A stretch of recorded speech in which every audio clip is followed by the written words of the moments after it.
ومن دعا بدعوته واهتدى بهديه إلى يوم الدين. Tuan-tuan dan puan-puan, muslimin dan muslimat yang dirahmati Allah, kita teruskan lagi dan kita sambung pada bab yang menceritakan tentang haya'uhu sallallahu alaihi wasallam, tentang sifat malu baginda sallallahu alaihi wasallam.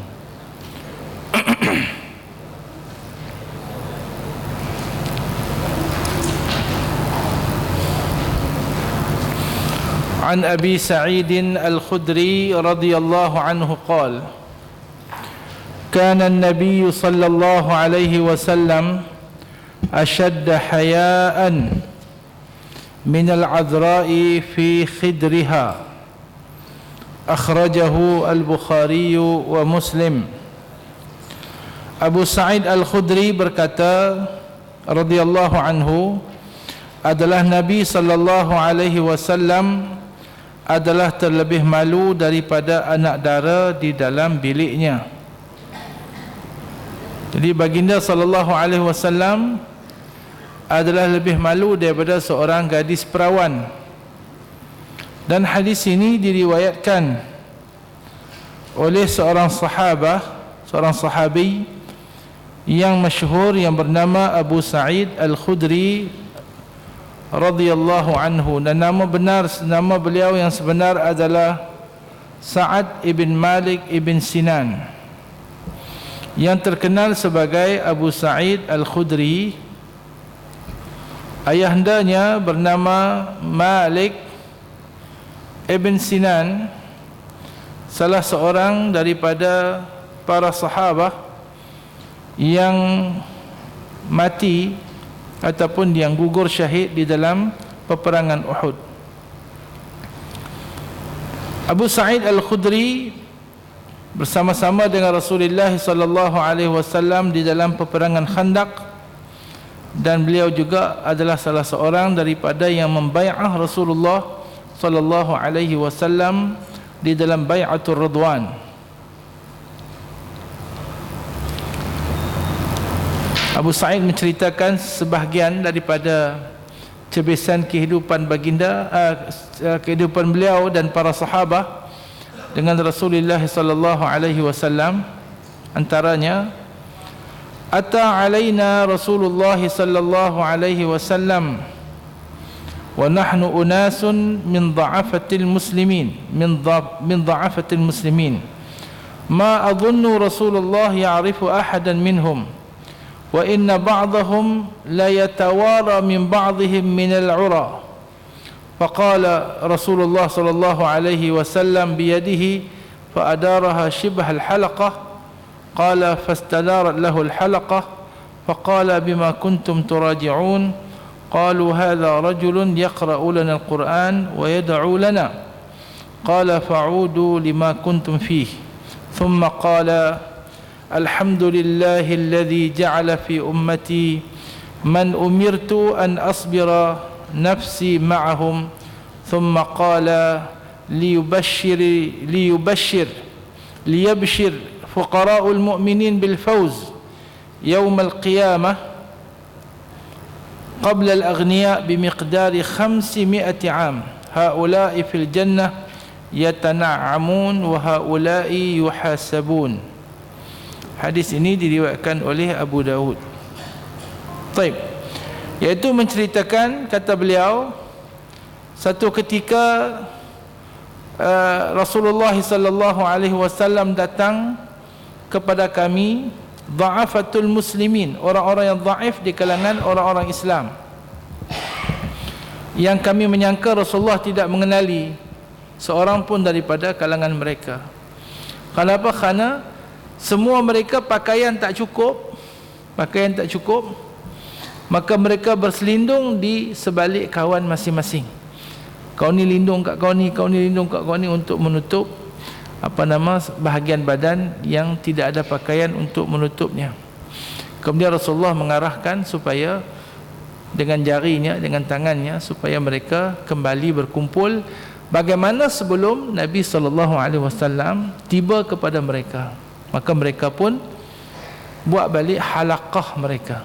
Jadi mereka ni asalnya duduk dalam satu halaqah, tapi oleh kerana pakaian mereka tak macam tuan-tuan lah, handsome semua ni, dengan ridak apa, dengan jubah, dengan serban, dia pakaian dah tak cukup. Bila Nabi mai, malu dekat baginda sallallahu alaihi wasallam. Ada di kalangan mereka yang berlindung di belakang kawan-kawannya. Nabi kata buat bulat balik. Kemudian Nabi tanya mereka, bima kuntum turaji'un, kamu mengulang kaji apa di sini? Qalu, mereka berkata, hadza rajulun yaqra'u lana al-Quran wa yad'u lana. Ni ada seorang ni, dia dok baca kepada kami Al-Quran dan dia berdoa kepada kami. Nabi kata, fa'udu lima kuntum fi, kembalilah kamu melakukan apa yang kamu lakukan. Kemudian kata Nabi, alhamdulillahilladzi ja'ala fi ummati man umirtu an asbara nafsi ma'ahum. Segala puji bagi Allah yang menjadikan dalam kalangan umatku orang yang aku diperintahkan untuk bersabar, menyabarkan diriku bersama dengan mereka. Kemudian Nabi kata, liyubashshir fuqara'ul mu'minin, hendaklah mendapat berita gembira bagi orang-orang fakir di kalangan orang-orang mukminin, bil fauzi, dengan kemenangan, yaumul qiyamah, pada hari kiamat, qabla al-aghniya, sebelum daripada sebahagian daripada orang yang kaya-kaya, bimiqdari 500 am, dengan kadar jangka masa 500 tahun. Haula'i fil jannati yatana'amun, para fuqara ini akan berada di dalam kenikmatan dan kesenangan di dalam syurga.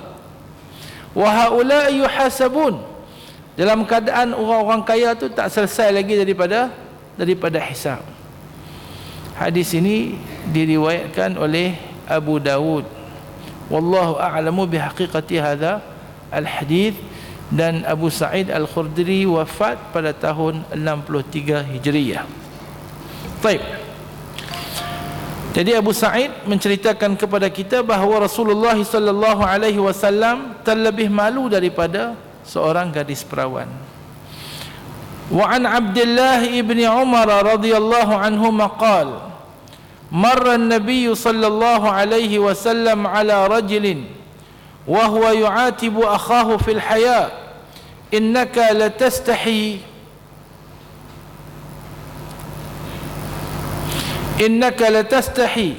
hatta ka'annahu yaqul qad adarra bika, faqala Rasulullah sallallahu alaihi wasallam, da'hu fa innal haya minal iman. Rawahu al-Bukhari. Ibnu Umar radhiyallahu anhuma menceritakan, satu hari Rasulullah sallallahu alaihi wasallam melewati seorang lelaki yang sedang mengeluh saudaranya tentang sifat malu. Dia duk merungut, yu'atibu akhahu, dia duk merungut kepada saudaranya, awaklah hang ni pemalu sangat, awaklah hang ni pemalu sangat, awak hang ni segan sangat. Segan dalam bahasa bahasa bukunya maknanya malulah, segan. Tapi dalam bahasa orang utara, segan ni makna pemalas. Dia kata hang ni penyegan, bukan kamu ni seorang pemalu, kamu ni seorang pemalas. Ini perbezaan meanings berdasarkan kepada tempat. Tapi hadis ini berkenaan dengan malu. Wa innaka latastahi, sesungguhnya engkau amat pemalu, sehingga dia berkata sesungguhnya engkau amat pemalu, hingga kan ia berkata ia memudaratkan kamu. Malu sampai memudaratkan. Lalu baginda sallallahu alaihi wasallam berkata, biarkanlah dia, tapilah kat dia, da'hu, tinggalkanlah dia, sesungguhnya sifat malu itu sebahagian daripada iman. InsyaAllah kalau malu yang positif akan membawa kebaikan, dan malu ini adalah sebahagian daripada iman. Kerana kalau orang tak malu, min kalamin nubuwatil ula, illam tastahi fasna' ma syi'ta. Kalau kamu tidak malu, kamu buatlah apa yang kamu suka. Dan dengan sifat malu ini jadi break Macam-macam kita nak buat, macam-macam kita nak buat sekendak hati kita, tidak kita teruskan kerana sifat malu yang kita miliki. Taib, ini dua hadis berkaitan dengan sifat malu baginda sallallahu alaihi wasallam dan berkaitan dengan galakkan ataupun anjuran Nabi supaya memelihara sifat malu yang ada dalam diri seseorang. Dan malu ni tuan-tuan semakin nak di rongkah-rongkah buang daripada peribadi anak-anak kita. Malu buat apa? Malu buat apa? Tak perlu malu. Jadi kita tidak nafikan ada di sana malu yang negatif, malu yang negatif. Tetapi kebanyakan malu ini membawa kepada positif. Apatah lagi kalau malu itu berasaskan kepada ajaran agama Allah Azza wa Jalla. Ada benda yang perlu malu, ada benda yang tidak perlu malu. Tetapi pada kebanyakan keadaan, malu itu akan membawa kepada kebaikan. Jadi kalau anak-anak bersifat dengan malu, ini adalah satu petanda yang baik. Hanya yang perlu adalah untuk kita pandukan malunya agar menjadi malu yang positif. Kalau anak-anak tak ada malu, itu agak boleh dipandang pada satu sudut yang positif, tetapi hendaklah diwujudkan sifat malu itu, kerana sifat malu itu akan menyelamatkan dia dari banyak perkara yang tidak baik. Sifat malu akan menyelamatkan dia daripada banyak perkara yang tidak baik. Baik. Syaja'atuhu, keberanian Nabi sallallahu alaihi wasallam. An Anas ibn Malik radhiyallahu anhu qala: Kana Rasulullah sallallahu alaihi wasallam ahsanan nas wa kana ajwadan nas wa kana ashja'an nas. ولقد فزع أهل المدينة ذات ليلة فانطلق الناس قبل الصوت فتلقاهم رسول الله صلى الله عليه وسلم راجعا وقد سبقهم إلى الصوت وهو على فرس لأبي طلحة عري في عنقه السيف وهو يقول لم تراعوا لم تراعوا قال وجدناه بحرا أو إنه لبحر قال وكان فرسا يبطأ. Anas ibn Malik radhiyallahu anhu menceritakan adalah Rasulullah sallallahu alaihi wasallam sebaik-baik manusia, paling dermawan, paling berani. Ni Nabi sallallahu alaihi wasallam, orang yang paling baik, orang yang paling mulia, ahsanan nas, orang yang paling tampan, ajwadan nas, orang yang paling pemurah, ashja'an nas, orang yang paling berani, bukan jenis penakut. Sehingga diceritakan satu peristiwa, pada satu malam penduduk Madinah telah mendengar satu suara yang menakutkan. Lalu mereka semua keluar mencari arah datang suara tersebut. Ketika itu mereka bertemu Rasulullah sallallahu alaihi wasallam telah pun kembali. Depa baru nak keluar, duk bincang suara apa, dengar bunyi apa, baru nak keluar tengok Nabi dah patah balik dah. Artinya bunyi-bunyi itu Nabi keluar terus dah. Bunyi-bunyi itu Nabi dah keluar terus dah. Sallallahu alaihi wasallam, baginda mendahului mereka dari arah suara itu dengan menunggang kuda Abi Talhah yang dipinjam. Di tengkuknya ada pedang, sambil bersabda, bukan sambil bersabda, kamu tidak ditakutkan, kamu tidak ditakutkan. Ia berkata lagi, kami dapati ia bagaikan laut, atau ia sesungguhnya laut. Ia berkata lagi, adalah kuda itu lambat. Jadi kuda itu diperlahankan, yubatta.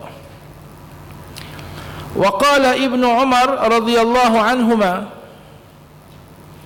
kata Ibnu Umar radhiyallahu anhuma, ma ra'aitu ashja'a wala anjada wala ajwada wala arda min Rasulillah sallallahu alaihi wasallam. Ibnu Umar radhiyallahu anhuma berkata, aku tidak pernah melihat orang yang sangat berani, sangat suka menolong orang lain, sangat pemurah dan sangat redha lebih daripada Rasulullah sallallahu alaihi wasallam. Ini Rasulullah sallallahu alaihi wasallam. Ashja', berani, anjat, paling suka tolong orang, ajwad, paling pemurah, arda, paling senang redha dengan orang. Ini baginda sallallahu alaihi wasallam. Sehingga Nabi menyebut kena mudah kita dengan orang lain, mudah untuk untuk didekati. Para ulama, para ahli ilmu kena macam tu, mudah didekati oleh orang. Dan Nabi sebut al-mu'min alifun ma'lufun. Al-mu'minu alifun ma'lufun. Orang mukmin ini jinak dan mudah dijinai. Artinya jinak dan orang mudah berjinak dengannya. La khaira fi man la ya'lafu wa la yu'laf. Tidak ada kebaikan bagi orang yang tidak jinak dan tidak mudah orang nak berjinak dengan dia.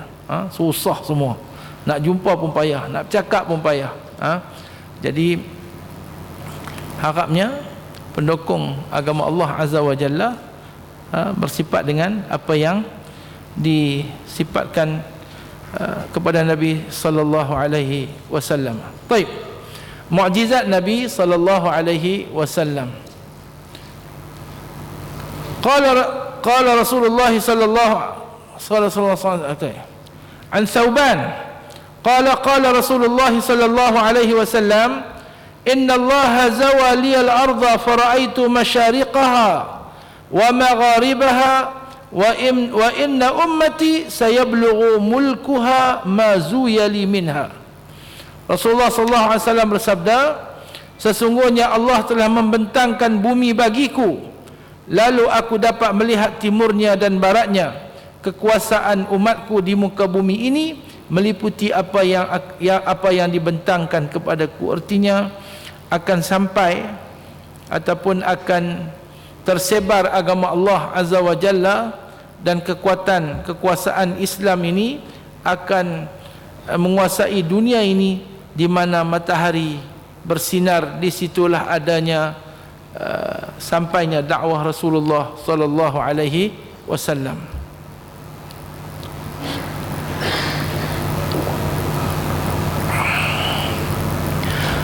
An Ibni Umar radhiyallahu anhuma kana an-nabi sallallahu alaihi wasallam yakhtubu ila jiz'in falamma ittakhadha al-minbara tahawwala ilayhi fahanna al-jiz'u faatahu famasaha yadahu alayhi. Ibnu Umar radhiyallahu anhuma berkata, dahulunya Rasulullah sallallahu alaihi wasallam berkhutbah berdekatan sebatang kurma. Apabila dibuat mimbar untuk baginda, baginda berubah kepadanya, maka merindu rengek kepada baginda batang kurma tersebut. Maka Rasulullah datang kepadanya dan menyapu tangan baginda ke atasnya. Ini hadis yang sahih, yang masyhur, yang menceritakan tentang bagaimana sebelum dibuat mimbar, Rasulullah menggunakan sebatang pohon kurma yang dah mati pun, bukan hidup pun, batang kurma saja, sebagai tempat Rasulullah berkhutbah. Kemudian ada seorang sahabiyah, sahabat perempuan, sahabat wanita yang jumpa Nabi SAW, seorang Ansar, saya lupa namanya. Dia mencadangkan kepada Rasulullah, dia kata, ya Rasulullah, aku ada seorang hamba yang pandai buat mimbar, maka kalau Rasulullah izinkan, aku nak buat mimbar. Ini hadis ni pun ada banyak faedahnya. Di antaranya prihatin jamaah terhadap perkembangan yang berlaku dalam masjid, pembangunan yang berlaku dalam masjid, kebajikan untuk jamaah masjid, untuk dakwah, untuk Islam. Jemaah perempuan dengan mai semayang saja kena fikir juga sikit sebanyak. Mimbar tu cadangannya daripada seorang wanita Ansar, dan Nabi suruh buat.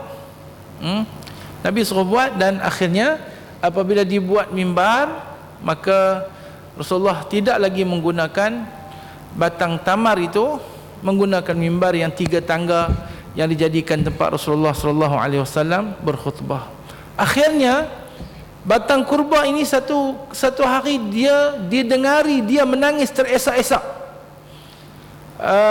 Ada riwayat mengatakan seperti bunyi ibu unta yang kehilangan anak. Dia menangis teresak-esak. Kenapa? Kerana rindukan Nabi sallallahu alaihi wasallam. sehinggalah ada yang mengatakan Nabi datang, Nabi pegang, Nabi mengusapnya, dan Nabi memberi kepadanya dua pilihan. Kalau engkau mau, aku pacakkan engkau kembali ke dalam bumi dan engkau akan tumbuh kembali, hidup balik. Ataupun kalau engkau mau, aku akan kalau engkau mau, engkau kekallah begini, dan di akhirat nanti engkau akan berada di dalam syurga dan buahmu akan dimakan oleh para anbiya dan aulia. Kemudian mengikut riwayat itu, batang kurma itu memilih pilihan yang kedua. Maka ditanamlah batang kurma itu di antara berhampiran dengan mimbar baginda sallallahu alaihi wasallam dalam kawasan Raudhah. Kemudian apabila berlaku pembesaran Masjidin Nabawi di zaman Sayyidina Umar radhiyallahu anhu, diriwayatkan dibongkar kawasan tersebut untuk pembesaran dan dijumpai kayu itu ada lagi, dan diambil oleh Ubay ibn Ka'ab untuk disimpan, dan akhirnya kayu itu sudah pun reput dan musnah dalam jagaan keluarga Ubay ibn Ka'ab. Kalau tak silap ingat saya lah. Jadi kalau kayu itu hidup ada lagi sampai lah, mungkin macam-macam jadilah, ada hikmah daripada Allah Subhanahu wa taala.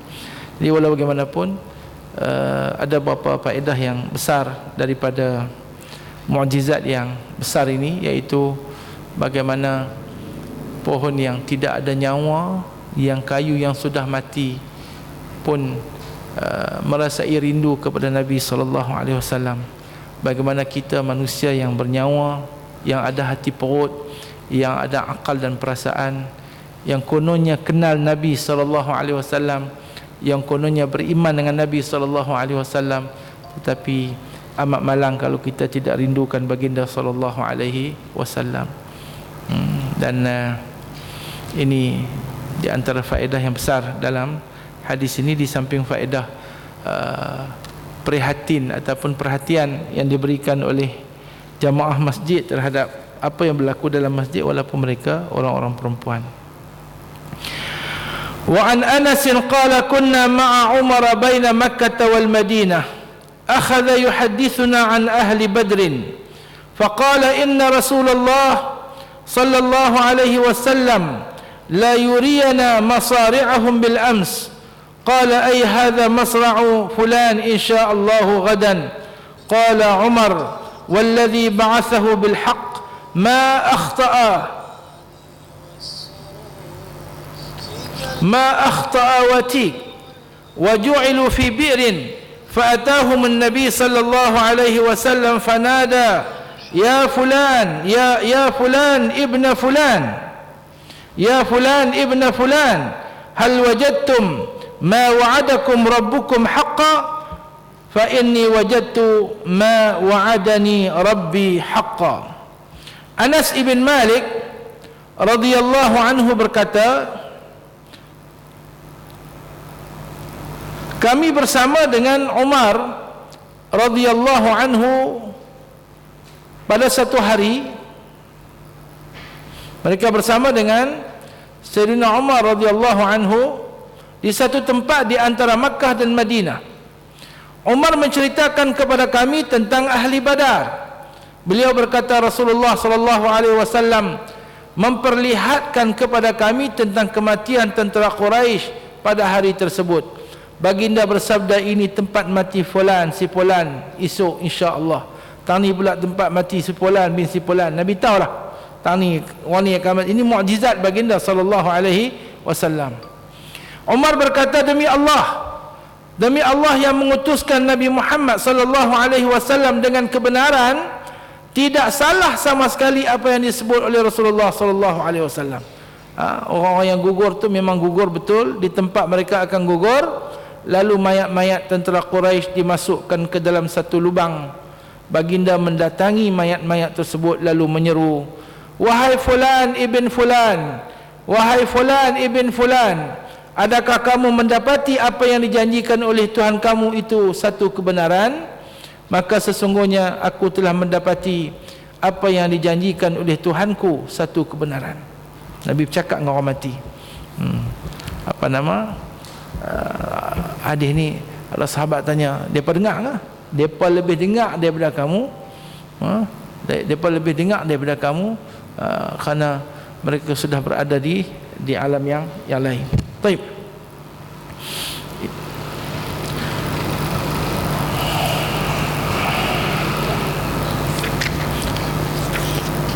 Pasal yang keempat berkaitan dengan mencintai baginda sallallahu alaihi wasallam.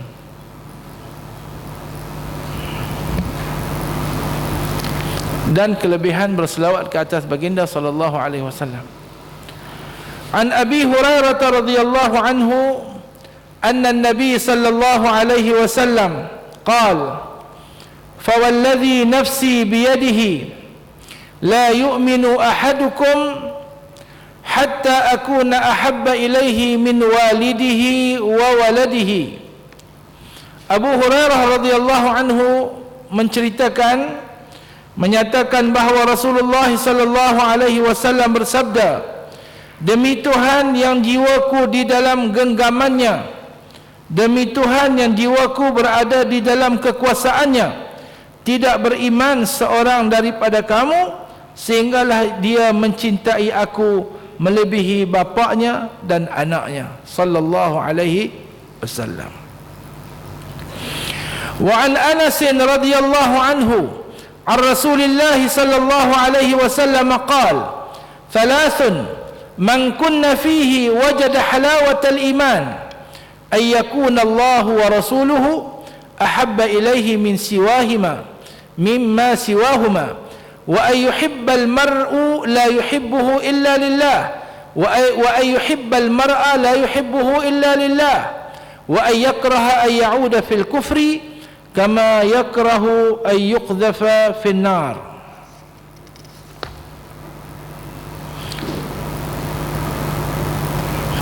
Anas ibn Malik meriwayatkan dari Rasulullah sallallahu alaihi wasallam telah bersabda, tiga perkara jika ada pada diri seseorang, maka ia mendapat kemanisan iman.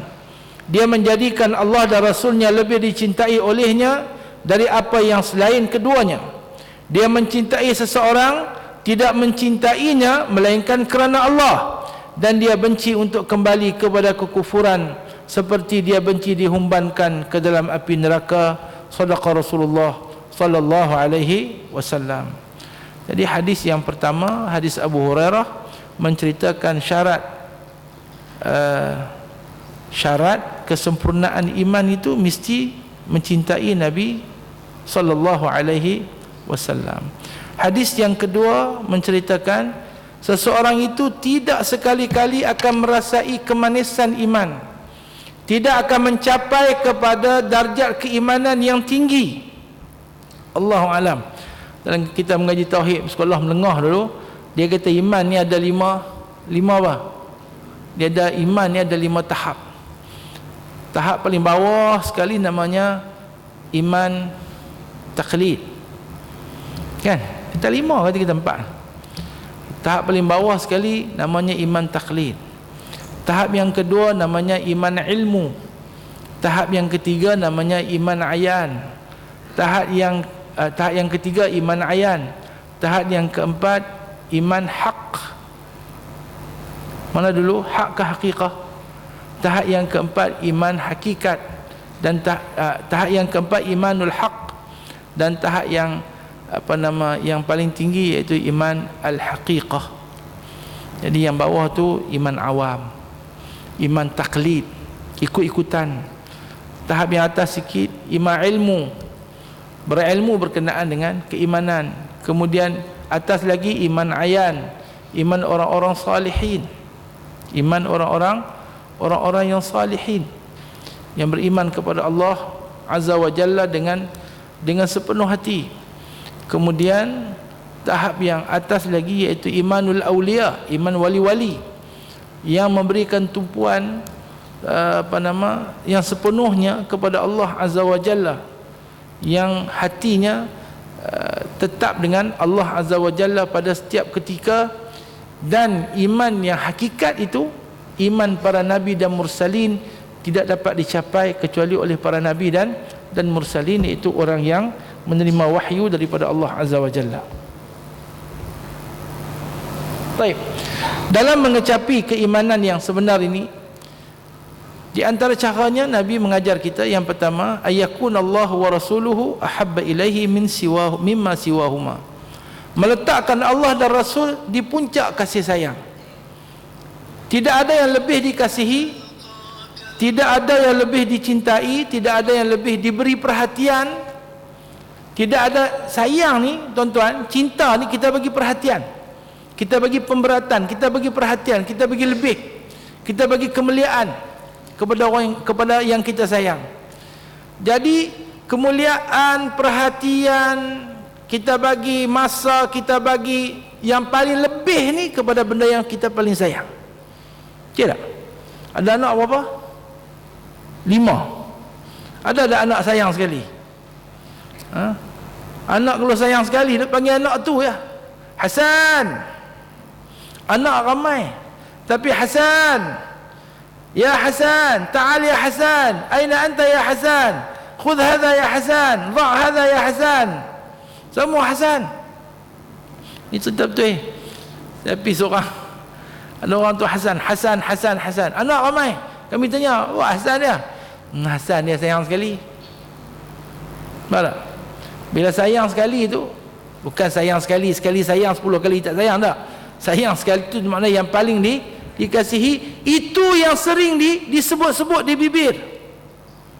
Kita nak, kadang-kadang ayah kita ni dia tak tunjuk dia sayang paling dia sayang kat siapa tak tunjuk, tapi bila dia sakit, Hasan balik dah lagi, baru tahu dia sayang kat Hasan lebih. Hasan balik dah lagi, Hasan mana, Hasan sampai dah lagi, Hasan sampai dah. Kita duduk telefon, weh Hasan, ayah sakit teriang ni, ayah nak mati nak sengang, hantar balik lagi. Nampak? Adakah kita sayang dekat Allah dan Rasulnya sebegitu? Seharusnya kalau betul-betul kita sayang ke Allah dan Rasul sallallahu alaihi wasallam, maka sebutan kepada mereka hendaklah berada di bibir kita. Kenapa pepatah Arab ada sebut, idza ahabbal mar'u syai'an takarrara dzikruhu.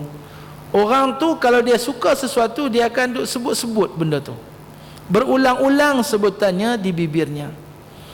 Maka sebab itu kita diajar untuk zikrullah, kita diajar untuk selawat ke atas Nabi sallallahu alaihi wasallam. Apabila taqarrara, idza takarrara taqarrara, apabila berulang-ulang sebutannya, maka akan tetap teguhlah kasih itu dalam hati kita. Kemudian yang kedua, mengasihi sesiapa boleh, tapi syaratnya lillah. Wa ayyuhibbal mar'a la yuhibbuhu lillah. Dia mengasihi seseorang kenapa? Wangnya, kecantikannya, ketampanannya, kejelitaannya, kayanya, kedudukannya. Tak. Itu semua akan pergi. Tuan-tuan, kalau orang suka kat tuan-tuan pasal cantik jelita, lama mana boleh bertahan cantik jelita itu? Sampai bila? Kata tuan-tuan, dikasihi kerana keduniaan, kekayaan, itu menunjukkan dia nak menumpang ataupun dia nak mengambil manfaat daripada kekayaan itu. Kalau pangkat dan kedudukan, tuan-tuan akan keseorangan apabila tuan-tuan sudah tidak ada pangkat dan kedudukan. Takkan tak tengok kot orang-orang kita yang pencen-pencen, kan? Tengok tak? Dulu sikit punya kemeh, orang nak jumpa pun payah, tapi bila pencen, jangan kata Allah, malas saya sebutlah, dalam hidup kita ni kita dah tengok dah orang menjadi orang besar. Dia kalau berdiri, orang dia berdiri, dia duduk, orang duduk, dia buat lawak bodoh, orang gelak. Tapi apabila dia sudah tidak ada apa-apa jawatan, tidak ada apa-apa kedudukan, beretuh pun orang buat tak kenal. Beretuh pun orang buat tak kenal. Sebab itu tidak ada suatu ikatan persahabatan, ikatan perkenalan yang lebih mulia daripada kerana Allah Azza wa Jalla, dan ianya akan berkekalan sampai akhirat. Wa rajulani tahabba fillah ijtama'a alaihi wa tafarraqa alaihi, dan dua orang yang berkasih sayang kerana Allah, mereka bertemu kerana Allah dan mereka berpisah pun kerana Allah. Haula, mereka akan bersama dalam salah satu golongan, sab'atun yudhilluhumullah yawma la dhilla illa dhilluh. Al-akhillau yawma idzin ba'dhum li ba'dhin adu illa al-muttaqin. Orang-orang yang menjadi sahabat handai di dunia ini pada hari tersebut akan menjadi musuh sebahagiannya kepada sebahagian yang lain. Kelahi. Di dunia ni geng sangatlah, tapi di akhirat nanti akan jadi bergaduh. Kenapa? Kerana bukan kerana Allah. Illal muttaqin, kecuali orang yang bertakwa. Moga-moga kita dihimpunkan kerana agama, kerana takwa, dan berkekalan perkenalan ini sampai ke dalam syurga. Amin. Baik. Itu sikit. Kemudian hadis yang seterusnya, an Umar ibn al-Khattab radhiyallahu anhu annahu qala lin Nabi sallallahu alaihi wasallam, la anta ahabbu ilayya min kulli shay illa an-nafs allati baina jambi atau baina jambayya. Ini Umar kata, faqala an-nabi sallallahu alaihi wasallam, la yu'minu ahadukum hatta akuna ahabba ilayhi min nafsihi. Faqala Umaru, والذي أنزل عليك الكتاب لأنت أحب إلي من نفس التي بين جنبي. فقال النبي صلى الله عليه وسلم الآن يا عمر.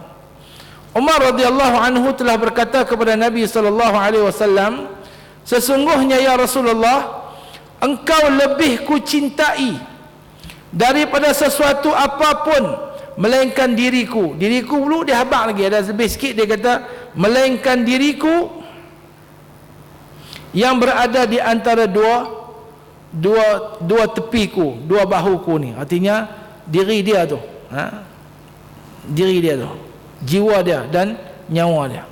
Kemudian Nabi SAW terus menegur beliau dan berkata, seseorang itu tidak dianggap beriman, seseorang itu tidak dianggap beriman melainkan dia mencintai diriku melebihi dirinya. Artinya sayang dekat Nabi ni bukan lebih sayang daripada ayah dan ibu sahaja, bukan lebih sayang daripada anak-anak dan isteri sahaja, bukan lebih sayang daripada semua manusia sahaja, tetapi hendaklah sayang kat Nabi lebih daripada sayang diri kita sendiri sallallahu alaihi wasallam. Kemudian Umar berkata, demi Allah yang menurunkan Al-Quran kepada engkau, sesungguhnya engkau lebih kucintai melebihi diriku. Kemudian Rasulullah bersabda, al-an ya Umar, artinya sekarang engkau telah beriman dengan sebenarnya. Peristiwa ini mengajar kita, Rasulullah SAW memberi panduan dengan betul pada masanya. Tak tunggu esok dah, tak tunggu saat lagi. Lala Nabi habaq dah, lala Nabi habaq dah, iaitu membenarkan tentang satu kaedah yang menyebut adamu jawazi ta'akhuril bayan inda waqtih. Tidak harus bagi baginda sallallahu alaihi wasallam melewatkan penjelasan pada waktu itu. Pada waktu itu Nabi habaq betul-betul. Umar kata, aku sayang kat semua, aku sayang dekat Nabi sallallahu alaihi wasallam melebihi segala-galanya melainkan satu, ya, diri aku. Tapi kita tak boleh lagu tu Umar. Tak boleh lagu tu wahai Umar. Kalau begitu iman kamu masih lagi belum sempurna. Aku ini hendaklah dikasihi melebihi diri kamu sendiri.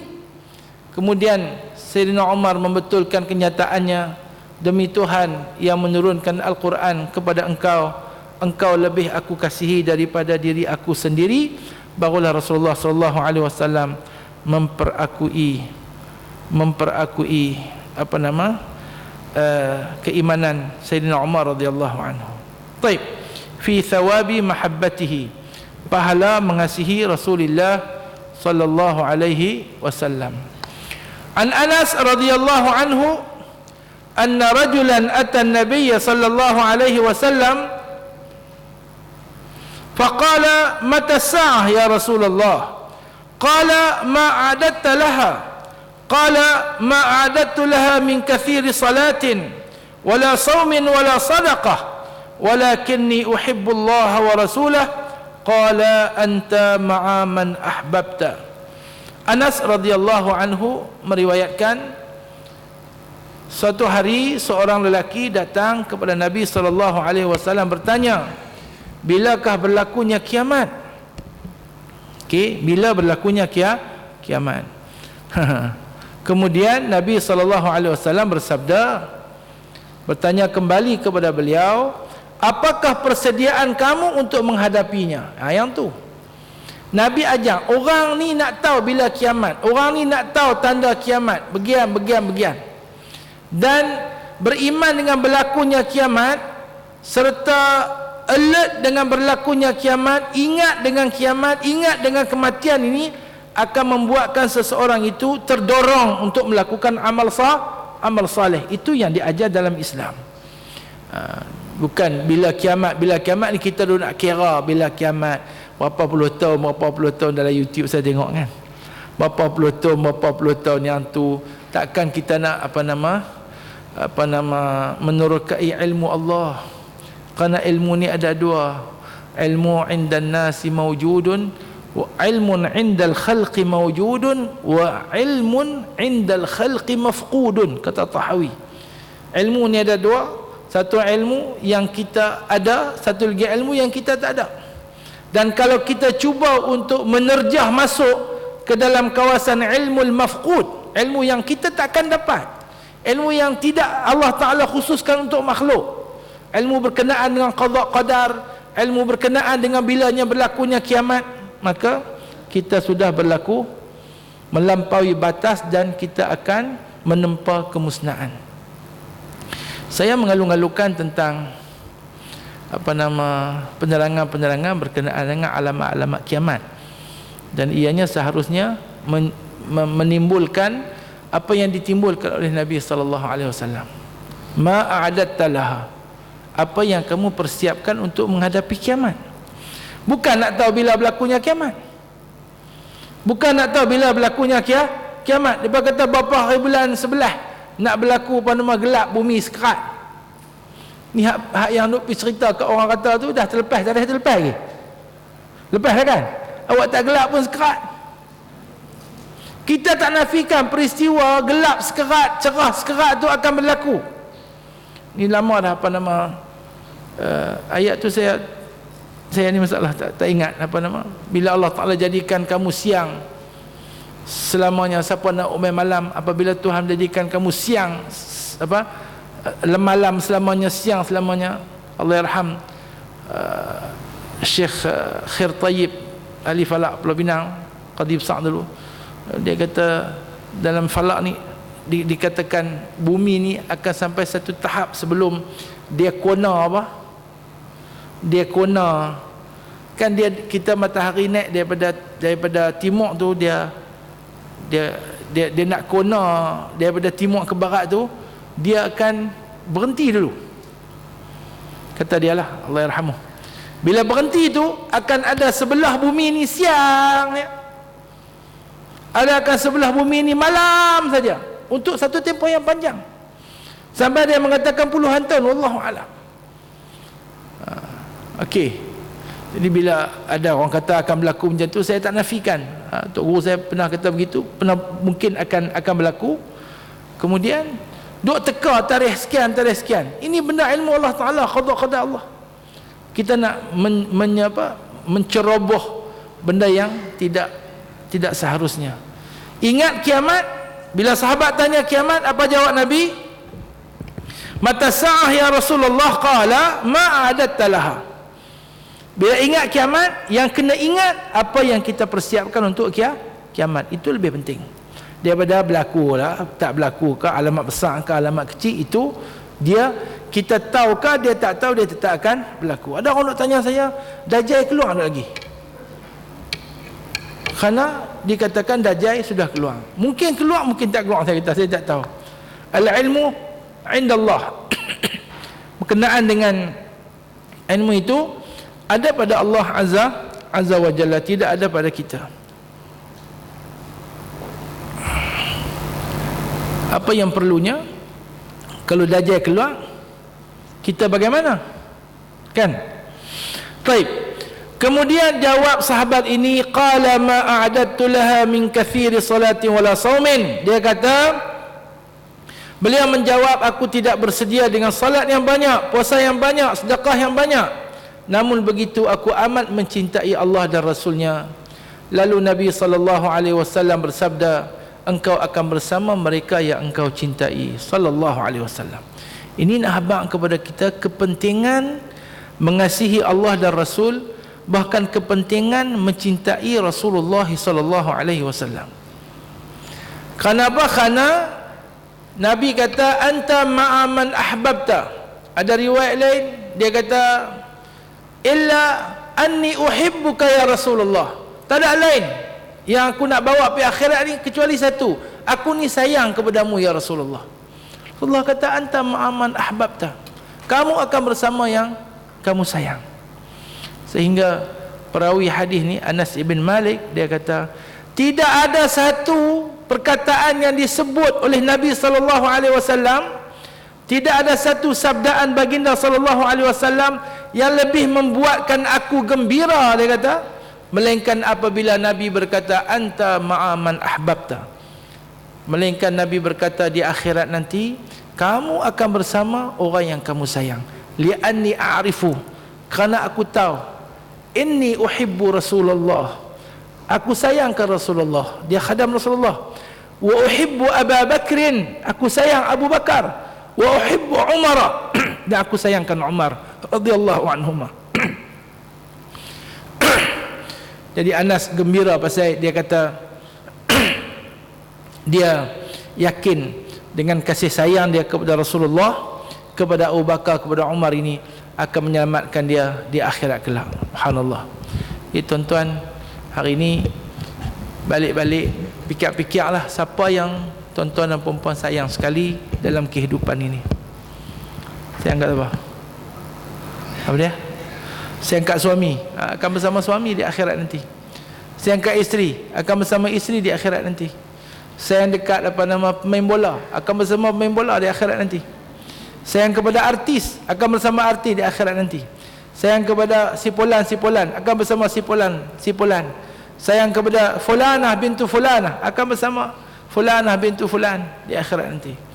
Kalau tuan-tuan sayang kepada Rasulullah, akan bersama Rasulullah. Sayang kepada alim ulama, awliya illah, akan bersama dengan mereka. Moga-moga Allah himpunkan kita fi karamati mahabbatin Nabi sallallahu alaihi wasallam.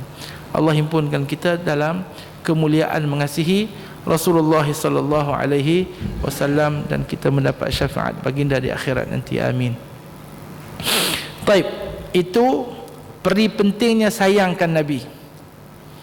Tanamkan rasa kasih kat Nabi. Allimu auladakum hubba nabiyikum wa hubba ahla baitihi wa tilawatil Quran. Ajarkan anak-anak kamu dengan mengasihi Nabi kamu, mengasihi ahli keluarga Nabi kamu, dan membaca Al-Quranul Karim. Jadi berkewajipan juga kita mengajar an-nash'u, mengajar anak-anak generasi kita dengan mengasihi baginda sallallahu alaihi wasallam. Bagi dia berkenal Nabi sallallahu alaihi wasallam. Tak kenal maka tak cinta. Daripada nak tidur malam-malam tu duk baca buku Twinkle Twinkle Little Star, How I Wonder What You Are, Hackery Deckery apa? Lupa bila. Ada kan? Set on the Wall. Peti dan peti. Set on the Wall. Masa budak-budak tu kan. Baik. Kalau lah ni tuan-tuan buat, taklah salah tuan-tuan. Saya tak kata salah, tetapi alangkah baiknya dalam budak-budak tu nak tidur 7 hari seminggu, dalam 7 hari itu 5 hari baca kitab Syama'il. Ada kitab Syama'il, dia nak tidur baca Syama'il. Kana sallallahu alaihi wasallam, kana sallallahu alaihi wasallam, kana sallallahu alaihi wasallam. Baca cerita Nabi, baca cerita sahabat, baca cerita awliya as-salihin. Banyak kot orang jual lah ni, kan? Nak dengan dak aja, nak dengan dak aja. Seharusnya kita semakin maju dalam negara kita, kehidupan kita semakin baik berbanding masa kita kecil-kecil dulu, dan seharusnya kita lebih maju dalam mencintai Allah dan Rasulnya sallallahu alaihi wasallam. Taib, fadlus salati ala nabi sallallahu alaihi wasallam, kelebihan mengucapkan selawat ke atas Nabi sallallahu alaihi wasallam. Qala Allah Ta'ala, firman Allah Ta'ala, inna Allah wa malaikatahu yusalluna ala nabi ya ayyuhalladzina amanu sallu alaihi wa sallimu taslima. Allah Ta'ala berfirman, sesungguhnya Allah dan malaikat-malaikatnya berselawat ke atas Nabi sallallahu alaihi wasallam. Wahai orang yang beriman, berselawatlah kamu ke atas Nabi dan ucapkanlah salam penghormatan kepadanya. Ini perintah Allah yang menceritakan, yang mengkhabarkan kepada kita. Yang pertamanya, Allah dan para malaikat berselawat ke atas Nabi. Kemudian arahan daripada Allah kepada orang yang beriman supaya sallu alaihi wa sallimu taslima. Selawat Allah kepada nabi-nabi, kepada makhluk ini memberi arti kerahmatan dan keampunan Allah. Innallaha wal malaikatahu yusalluna ala sufufil mayamin. Allah dan para malaikat berselawat ke atas saf-saf yang di sebelah kanan. Okey, maksudnya Allah Ta'ala memberi rahmat kepada orang yang berada pada saf yang di kanan. Kemudian para malaikat mendoakan keampunan dan kerahmatan bagi orang tersebut. Jadi selawat daripada Allah artinya kerahmatan dan kemuliaan yang diberikan Allah. Selawat daripada para malaikat artinya malaikat mendoakan kerahmatan dan kemuliaan. Selawat daripada kita bagi Nabi SAW juga adalah merupakan kita mendoakan kerahmatan dan kemuliaan kepada baginda SAW. Dan yang amat menarik perhatian, janji yang diberikan oleh Allah Azza wa Jalla melalui lidah Nabi-Nya SAW cukup mudah tuan-tuan, tetapi kita ambil mudah dan kita mengambil mudah tanpa melihat tentang kepentingannya. Hadis yang mudah, man shalla alayya salatan sallallahu alaihi biha kam, man shalla alayya salatan sallallahu alaihi biha 10. Siapa yang berselawat ke atasku 1 selawat, Allah Ta'ala akan berselawat ke atas dia 10 selawat. Dengan sebab kita selawat ke atas Nabi SAW, balasannya Allah memberi rahmat, Allah memberi keampunan 10 kali ganda daripada selawat yang kita ucapkan kepada Nabi Muhammad SAW. Jadi kalau kita kurang selawat, rugilah. Mulut kita ni cakap tak berhenti, buat ulasan tu, buat ulasan ni lah kan. Duk saya saja pun cakap. Alangkah baiknya kalau cakap itu ditukar dengan selawat ke atas baginda sallallahu alaihi wasallam. Dan hadis-hadis yang berkaitan dengan kelebihan selawat ini banyak, dan di antaranya apa yang akan disebutkan di sini, wa an ibni Mas'ud radhiyallahu anhu qala Rasulullah sallallahu alaihi wasallam, inna awlan nasi bi yaumal qiyamah aktharuhum alayya salatan sallallahu alaihi wasallam. Sesungguhnya kata Ibnu Mas'ud radhiyallahu anhu bahwasanya Rasulullah sallallahu alaihi wasallam bersabda, sesungguhnya seutama-utama manusia, bahasa dia, sesungguhnya manusia yang paling utama, manusia yang paling aula, manusia yang paling utama denganku pada hari kiamat ialah orang yang paling banyak berselawat ke atasku. Jadi orang yang paling utama, paling pertama, paling ke hadapan, yang akan mendapat rahmat Allah, moga-moga utama, diberi prioriti, diberi keutamaan pada hari akhirat nanti untuk mendapat syafaat daripada baginda sallallahu alaihi wasallam, orang yang paling banyak selawat kat Nabi sallallahu alaihi wasallam. Kemudian mungkin ada masa sikit lagi, tak banyaklah, setengah jam habis tu kalau baca saja. Okey ya Ustaz. Ustaz Yusuf nak buat ucapan.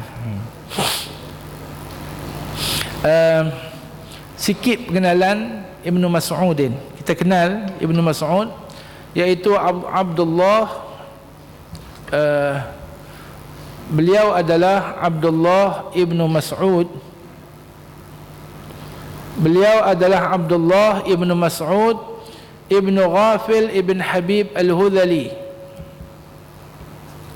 sahabi min akabirihim fadlan wa aqlan wal qurban min Rasulillah sallallahu alaihi wasallam, wa huwa min ahli Makkah wa min as-sabiqin ila al-Islam, wa awwalu man jahara bi qira'atil Qur'ani bi Makkah. Beliau adalah seorang sahabat yang besar, terkenal dengan kemuliaan, kepintaran, seorang yang hampir dengan Nabi sallallahu alaihi wasallam, daripada kalangan penduduk Mekah, dari kalangan orang yang awal menganut agama Islam, dan orang yang pertama jahara membaca Al-Quran dengan suara yang nyaring di Makkah Al-Mukarramah. Wa kana khadimu Rasulillahil amin wa sahibu sirrihi wa rafiqihi fi hallihi wa tirhalihi wa ghazawatihi wa yadkhulu alaihi kulla waqtin wa yamshi ma'ahu. Dia salah seorang daripada khadam Nabi sallallahu alaihi wasallam, penjaga rahsia Nabi, sering bersama dengan Nabi, sama ada ketika Nabi bermukim ataupun Nabi bermusafir dalam peperangan-peperangan. Dia nak jumpa Nabi bila-bila pun dia boleh masuk, dan dia berjalan bersama dengan Nabi. Umar radhiyallahu anhu kalau tengok dia, qala, Umar akan kata, wi'aun muli'a ilman. Mairah, dia kata, satu bekas yang penuh dengan ilmu. Lepas itu dia ni dikenali sebagai minal qurra, min qurra'is sahabah, min fuqaha'is sahabah. Dia di kalangan fuqaha, dia di kalangan qurra. Wa waliya ba'da wafatin Nabi sallallahu alaihi wasallam bait mali Kufah. Dia duduk di Kufah dan dia menjadi penjaga Baitul Mal di Kufah, dan beliau kembali ke Madinah zaman Khalifah Umar radhiyallahu, zaman Khalifah Uthman radhiyallahu anhu, dan dia wafat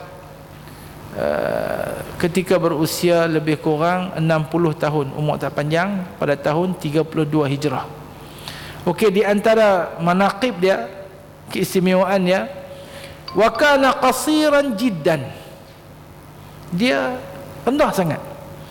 Tentu bayang Ibnu Mas'ud ni faqih, qari, semua orang kenal, kan?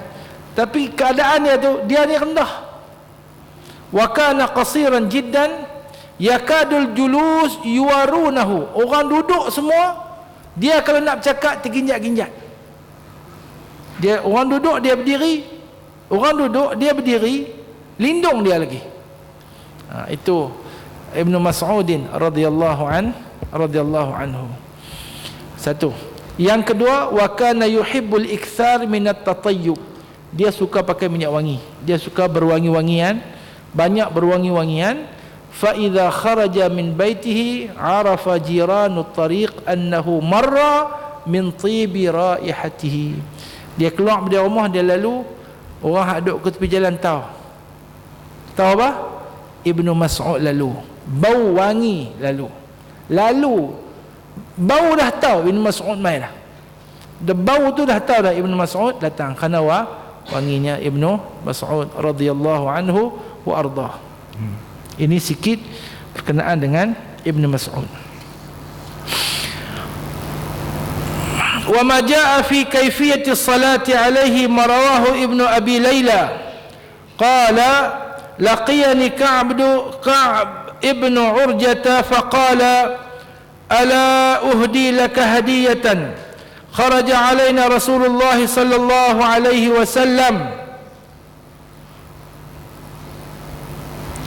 خرج علينا رسول الله صلى الله عليه وسلم فقلنا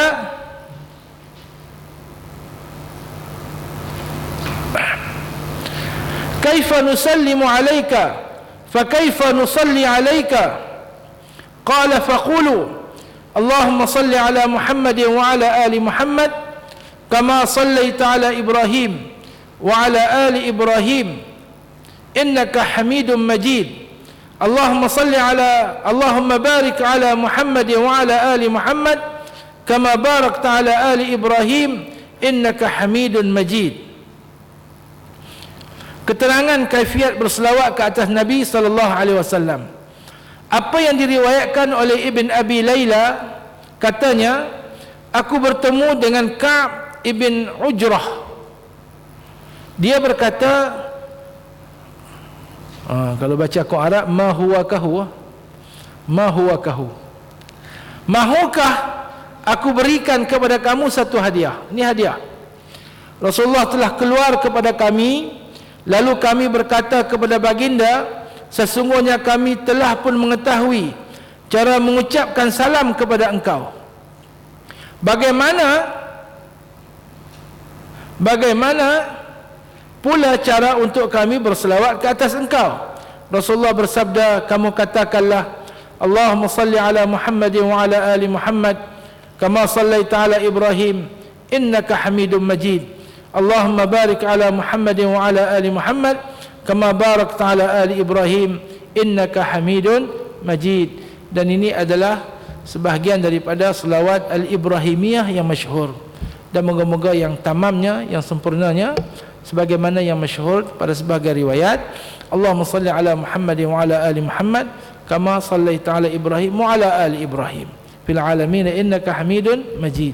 Ditambah lagi, Allahumma barik ala Muhammad wa ala ali Muhammad kama barakta ala Ibrahim wa ala ali Ibrahim fil alamin innaka Hamidun Majid. Dan ini selawat yang paling Nabi suka. Sehingga ulama yang menulis, mengarang selawat ke atas Nabi tidak ada salahnya, tapi mereka memperakui dan akur selawat macam mana sirah paling cantik, paling elok dan sebagainya, tidak boleh menyaingi selawat al-Ibrahimiyah yang Nabi sebut dia paling suka dengan selawat ni. Jadi kalau kita nak banyakkan selawat, kita memperbanyakkan selawat Ibrahimiyah sebagaimana yang terkandung dalam riwayat ini. Baik. يقول أبو بكر الصديق رضي الله عنه الصلاة على النبي أمحق للخطايا من مائل النار والسلام على النبي أفضل من عتق رقاب. Abu Bakar As-Siddiq radhiyallahu anhu mengatakan, selawat ke atas Nabi memadamkan dosa seperti air memadamkan api, sedangkan mengucapkan salam ke atas baginda lebih afdal daripada membebaskan hamba. Wallahu a'lam. Hadza marruya anhu radhiyallahu anhu. Jadi tuan-tuan, berkenaan dengan selawat ini ada pandangan yang mengatakan adalah yang paling sempurna digabungkan ataupun dihimpunkan antara selawat dan salam. Allahumma salli ala Muhammad, Allahumma salli wa sallim, Allahumma salli wa sallim ala Muhammad. Kena ada dua, salli, sallim. Sallallahu ala Muhammadin wa ala alihi wa sallam. Sallallahu ala Muhammadin wa ala sallallahu ala Muhammadin wa sallam. Jadi kena gabung dua, salla dengan sallama. Dengan apa sirah sekalipun. Usalli wa usallim kan, nusalli wa nusallim kan. Jadi selawat ini menjadi suatu ibadah yang besar dalam Islam. Apa tijaknya dalam ibadah yang khusus, tidak sah ibadah itu tanpa berselawat ke atas baginda sallallahu alaihi wasallam. iaitu pada dua tempat. Yang pertama dalam solat, dan yang kedua dalam khutbah Jumaat. Dalam khutbah Jumaat mesti ada selawat pada kedua-dua khutbah. Ini dalam mazhab kita lah, dah ada khilaf di situ. Cuma saya nak ingatkan, dalam mazhab Syafi'i ini untuk selawat atas Nabi dalam khutbah Jumaat, dia mesti selawat dengan isim zahir, tidak boleh isim mudmar, wa in sabaqa dhikruhu. Jadi dia tak mau kata sallallahu alaihi. Saya selalu dengar tokoh-tokoh yang berkhutbah hebat, dia tak baca khutbah, dia berkhutbah, khatib jemputan. Alhamdulillahi nahmaduhu wa nasta'inuhu wa nastahdihi wa na'udzu billahi min syururi anfusina wa sayyiati a'malina may yahdihillahu fala mudilla lahu wa may yudlil fala hadiya lahu ashhadu an la ilaha illallah wa ashhadu anna sayyidana Muhammadan abduhu wa rasuluh amma ba'd. Selesai tu. Dia kata amma ba'du, selawat ada lagi tak? Tak ada lagi. Bahawa hamdalah, as-sana' ala Allah. Lepas tu syahadah ni khilaf, ada kata rukun, ada kata bukan rukun. Bawa dengan syahadah cantik. Selawat ada tak? Tak ada lagi. Sat lagi dia kata sabda Rasulullah sallallahu alaihi wasallam. Dia ingat selesai dah. Dia ingat selesai dah. Dalam mazhab kita tidak selesai lagi. Selawat mesti dengan isim zahir ataupun wasfun min awsafihi sallallahu alaihi wasallam. Dia kena kata Allahumma salli ala Muhammad, Allahumma salli ala Ahmad, Allahumma salli ala Al-Hashir, bolehlah macam hadis tadi, Al-Mahi, Allahumma salli ala Nabiyyir Rahmah, boleh. Kalau dia kata asyhadu an la ilaha illallah wa asyhadu anna Muhammadan abduhu wa rasuluh sallallahu alaihi wa ala alihi wasallam, tak cukup. La yujzi'u bil mudmar wa in sabaqa dhikruhu. Tengok dalam Mughni Muhtaj, tidak memadai dengan nama yang dengan isim dhamir walaupun terdahulu sebutnya. Jadi benda ni memang ada khilaf, tak nafi, tapi yang kuat dalam mazhab tidak sah. Dan kalau tuan-tuan rujuk pada Al-Fatawi Al-Kubra, Fatawi Al-Fiqhiyah Al-Kubra, Ibn Hajar Al-Haytami, bukan Haytami, Ibn Hajar Al-Haytami, dia bahas benda tu panjang. Saya ingat lebih kurang 12 muka surat pun. Dan dia amanah, dia bubuh ataupun dia meletakkan dalam fatawi tu fatwa orang hak kata boleh, 3 fatwa kot. Lepas tu dia counter satu. Konklusi dia tak cukup dengan nama yang mudmar, mesti nama yang zahir. Tak apalah, itu kajian yang dia buat, itu kealiman dalam ilmu beliau. Walaupun ada khilaf, walaupun mungkin tuan-tuan tak setuju, tapi apa salahnya al-khuruju minal khilafi mustahabbun. Tapi yang establish, yang mu'tamad dalam mazhab kita, Ustaz no, tidak sah kecuali dengan isim zahir. Ini sikitlah berkenaan dengan selawat. Kerana saya risau hadut ceramah-ceramah tu, dia asyhadu an la ilaha illallah wa asyhadu anna Muhammadan abduhu wa rasuluh, dia mai amma ba'du, selesai. Amma ba'du, selesai. Tu ittaqullah tak ada lah. Biasanya tuan-tuan kalau baca surat khabar hari ni, mula dia boleh tiap berang. Lepas tu banyak juga masa tak cukup. Yang cakap benda yang tidak ada kena-mengena dengan wow. Dan dalam mazhab kita boleh memutuskan mualat. Tuan-tuan, pagi tadi sebelum saya mai baca khutbah ni, saya singgah satu kedai mamak. Dalam khutbah Jumaat cerita dia makan makan teh tarik kedai mamak lah apalah. Itu dah putih mualat dah tu. Itu putih mualat. Dalam, tuan-tuan tengoklah dalam Hawashi Syarwani dan sebagainya. Kalau puji raja lebih-lebih pun putih mualat. Puji raja putih mualat. Apatah lagi kita duk sembang, duk cerita, semalam saya makan di Rausha, saya jumpa kawan saya, kawan lama saya, lama tak jumpa, berapa. Mau'izah tak ada. Mau'izah tu tak ada. Cakap kosong, lara. Ustazah main Jumaat lah. Tak kan? Patut main Jumaat lah. Buat apa orang main Jumaat tapi market ya? Ada mereka ni tak pergi main Jumaat, mereka duduk pergi supermarket, balik duduk report, ustaz tahu dia ni tak semayang. Saya jumpa dia. Jumpa dia komentar.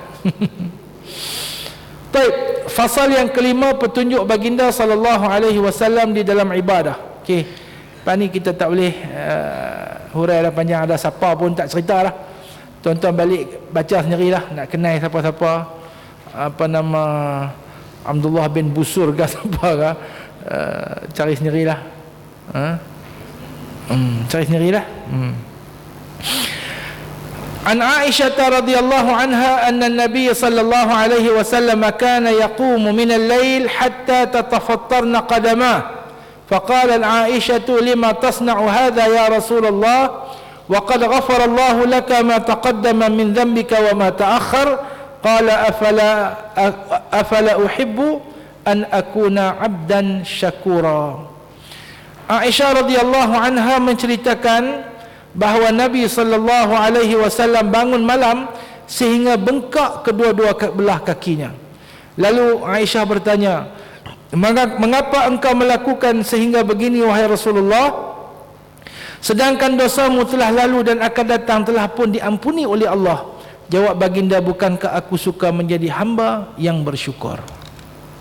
Agaknya kalau ada Allah Ta'ala hantar malaikat mehabak kat kita, ni hang ni lagu mana pun masuk syurga, agaknya apa kita buat?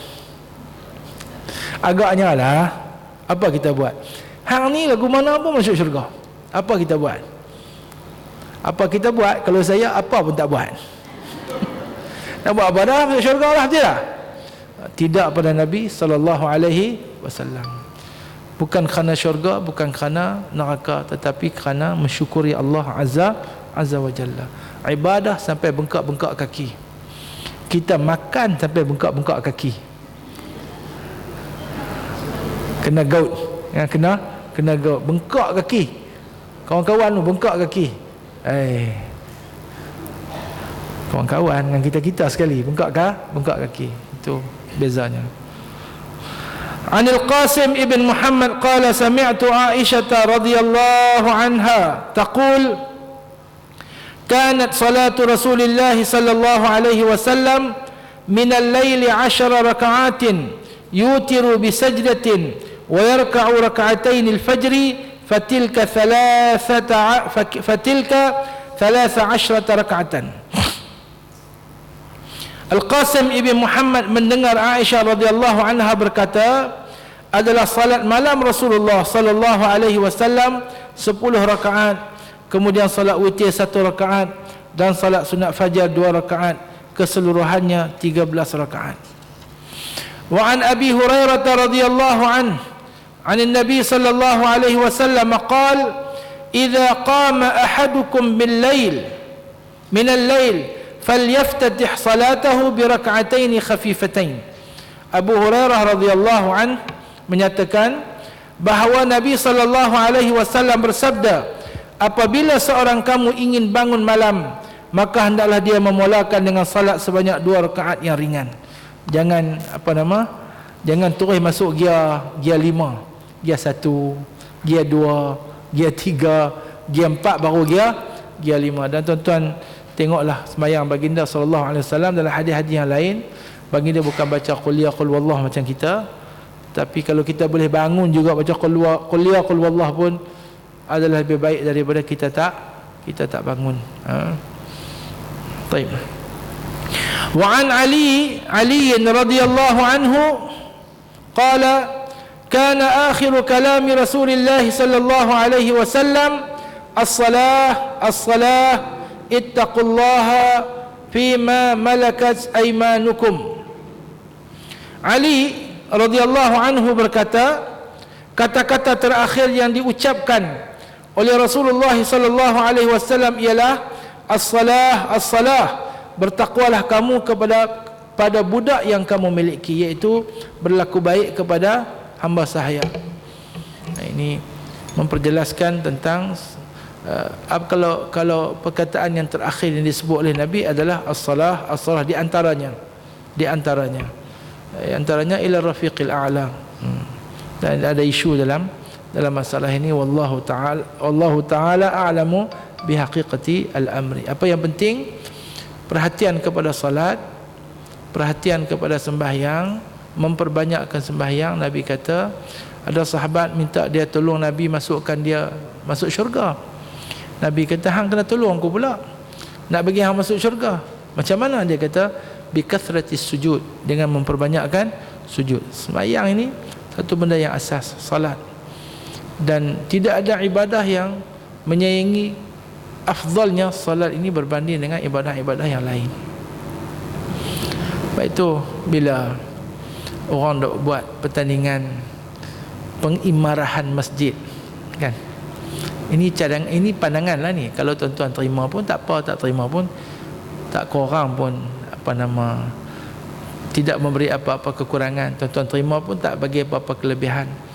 Cuma saya tengok masjid selalunya pengimarahan itu dinilai kepada aktiviti. Markah dia besar aktiviti. Macam tuan-tuan pertandingan Al-Quran, markah banyak sekali apa? Tajwid ke lagu? Saya pernah jadi hakim tilawah sampai lah ni pun masih lagi pengerusi jemaah hakim. Pengerusi ni duduk saja ya. Sign. Tapi markah yang banyak apa dah? Tajwid. Tajwid. Kerana warattilil Qur'ana tartila, tajwid. Lagu sedap macam mana pun kalau tajwid terpeleot, boleh menang tak? Tak boleh. Tajwid, kemudian fasahah, kemudian baru kepada lagu, al-ada. Kalau markah sama, dia rujuk pada apa? Pada tajwid. Markah sama, dia rujuk pada tajwid. Okey, masjid. Untuk apa dibina masjid? Nama pun masjid. Untuk apa? Untuk salat. Lepas tu dalam kitab-kitab fiqh dipertegaskan, dia kata li'annal masjida waqfun lis-salah. Kerana masjid itu adalah wakaf untuk sembahyang, la lidzikri wala lilwa'dhi wala lilanashidi, bukan untuk orang ceramah, bukan untuk orang buat nasyid, wala lilqiraati, bukan untuk nak baca Quran. Lepas tu bila bertembung sembahyang dengan aktiviti apa pun, bayang dulu. Orang duk sembahyang, kita nak ceramah, bagi dia selesai sembahyang dulu. Jangan bagi ganggu sembahyang. Ini bab tashwish kepada musalli. Tuan-tuan tengok, ada Pulau Pinang ada isu baru ni, bab tashwish ini. Kemudian bila nak menghakimi imarah itu, pandangan peribadi saya, markah yang paling besar kena bubuh pada imaratul masjid bi iqamatis salah. Sembahyang subuh ramai mana orang mai? Berapa saf? Orang hak mai buat penghakiman tu jangan buat mai file pakai dengan kod-kod ngantai dia sembahyang tahiyatul masjid pun tak. Dia duk tengok file keuangan, aktiviti masjid, berapa kali pi bersih kubur, banyak mana tolong orang miskin, banyak betul. Hak tu semua penting. Tapi nombor satu sekali sembahyang. Macam banyak je lah aku nak beletiak, tapi saya harap tu lah. Ada benda lagi nak saya nak kata tu, tapi banyak tu cukup lah. Mayang dulu. Masjid negara apa semayang mau banyak, mayang dulu. Masjid negeri kah, masjid apa kat pasal masjid qaryah saya dapat nombor 3 satu Melaya ni.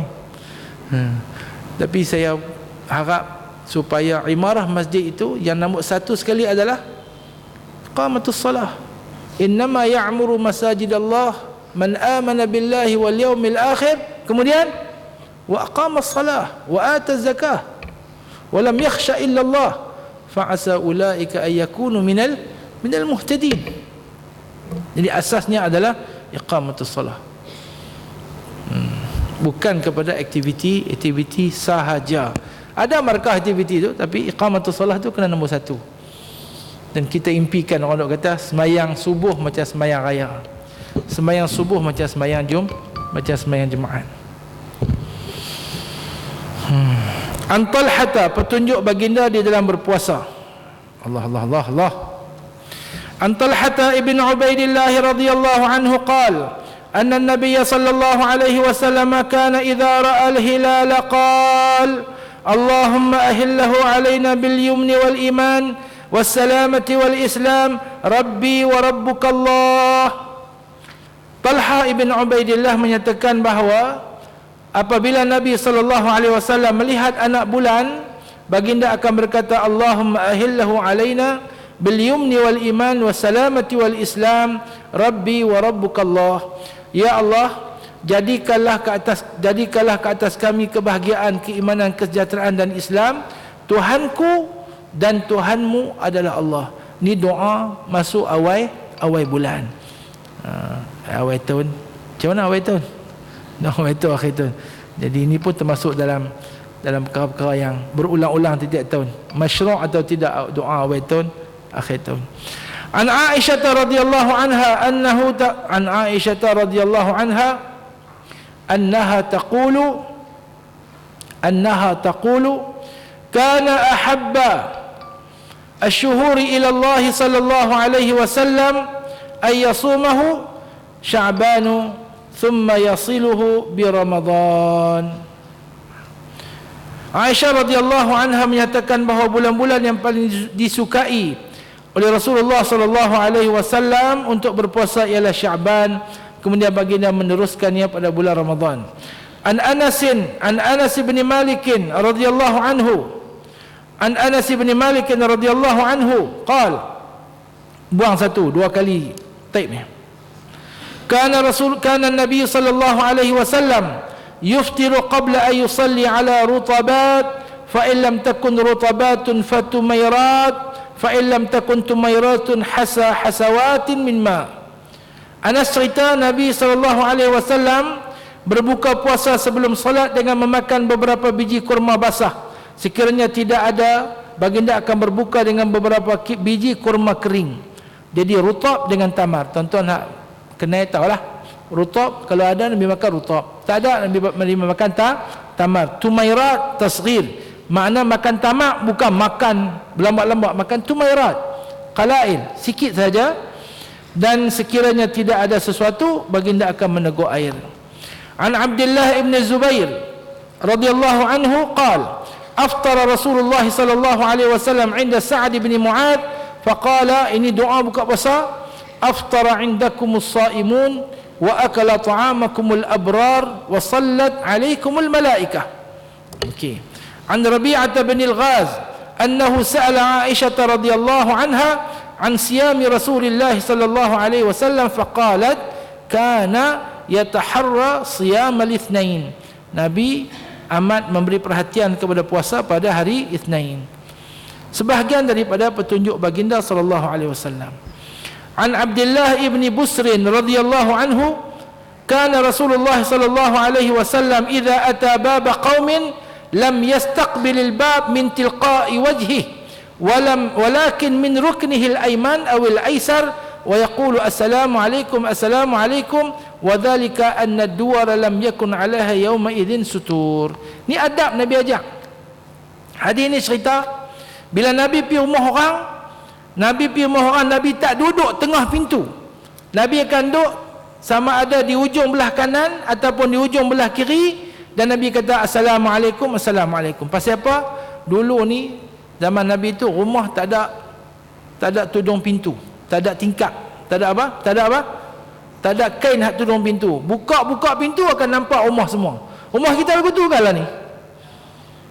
Banyak rumah lagu tu. Rumah taman dok buah kain kah? Tak ada. Buka pintu nampak semua. Jadi kalau pergi rumah orang, ketuk pintu, jangan duduk tengah-tengah pintu. Duduk belah mana? Duduk belah tepi, belah kanan atau belah kiri, supaya tak nampak dan tidak terbuka aib. Ni kita pergi rumah orang bukan tak nampak, masuklah rumah, masuk dapur, masuk bilik air, masuk sana, masuk sini, kemudian ada aib, cerita kata-kata, subhanallah. Yang ni dosa besar. Kerana rumah ni adalah aurah.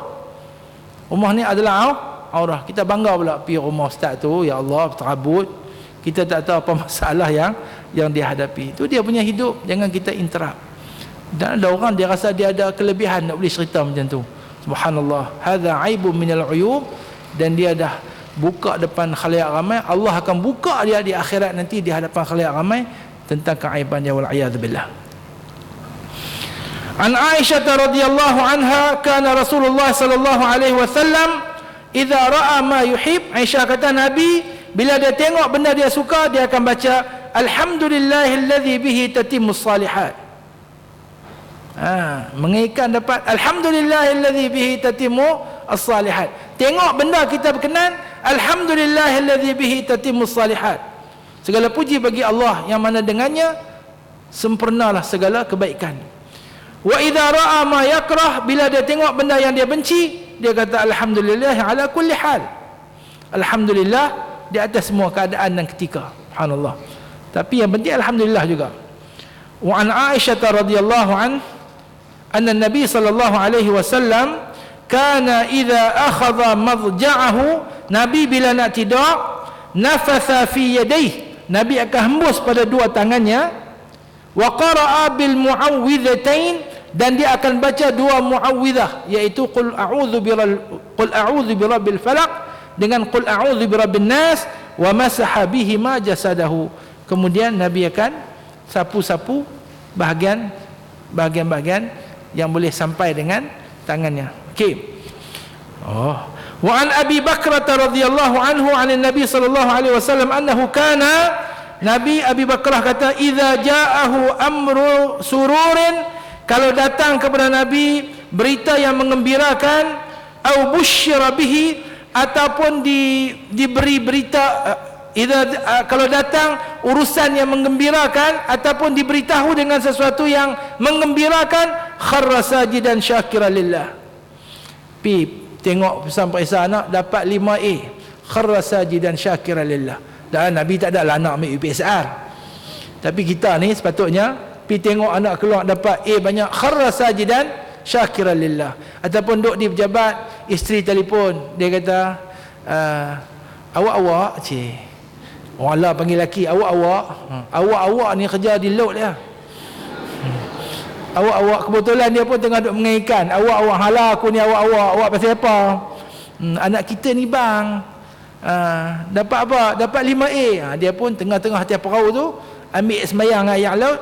Kemudian dia pun kharra sajidan syakiran lillah, diberitakan dengan berita gembira. Seharusnya begitu. Wa an Abi Burdah bin Abdullah anna abahu haddathahu anna Nabi sallallahu alaihi wasallam idza kana khafa qauman, bila Nabi takutkan kejahatan, ancaman sesuatu kaum, baginda akan membaca Allahumma inna naj'aluka fi nuhurihim wa na'udzubika min syururihim.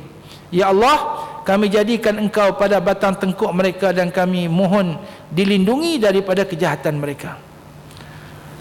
Kemudian hadis yang ke-94, idza kana kharaja min baitihi, Ummu Salamah kata bila Nabi nak keluar rumah, ini doa keluar rumah, Nabi akan baca bismillah tawakkaltu ala Allah, dengan nama Allah aku bertawakal ke atas Allah.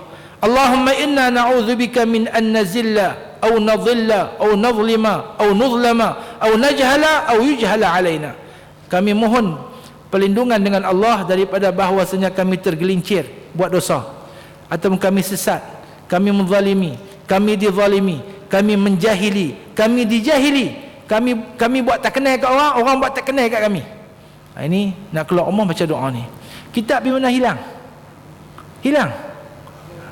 Tinggal kat rumah. Apa? Nak suruh berdiri atas kerusi lah. Okey, kemudian hadis 95, idza dakhala ala maridin, bila Nabi masuk melawat orang sakit, Nabi kata la ba'sa alaik tahurun insya-Allah.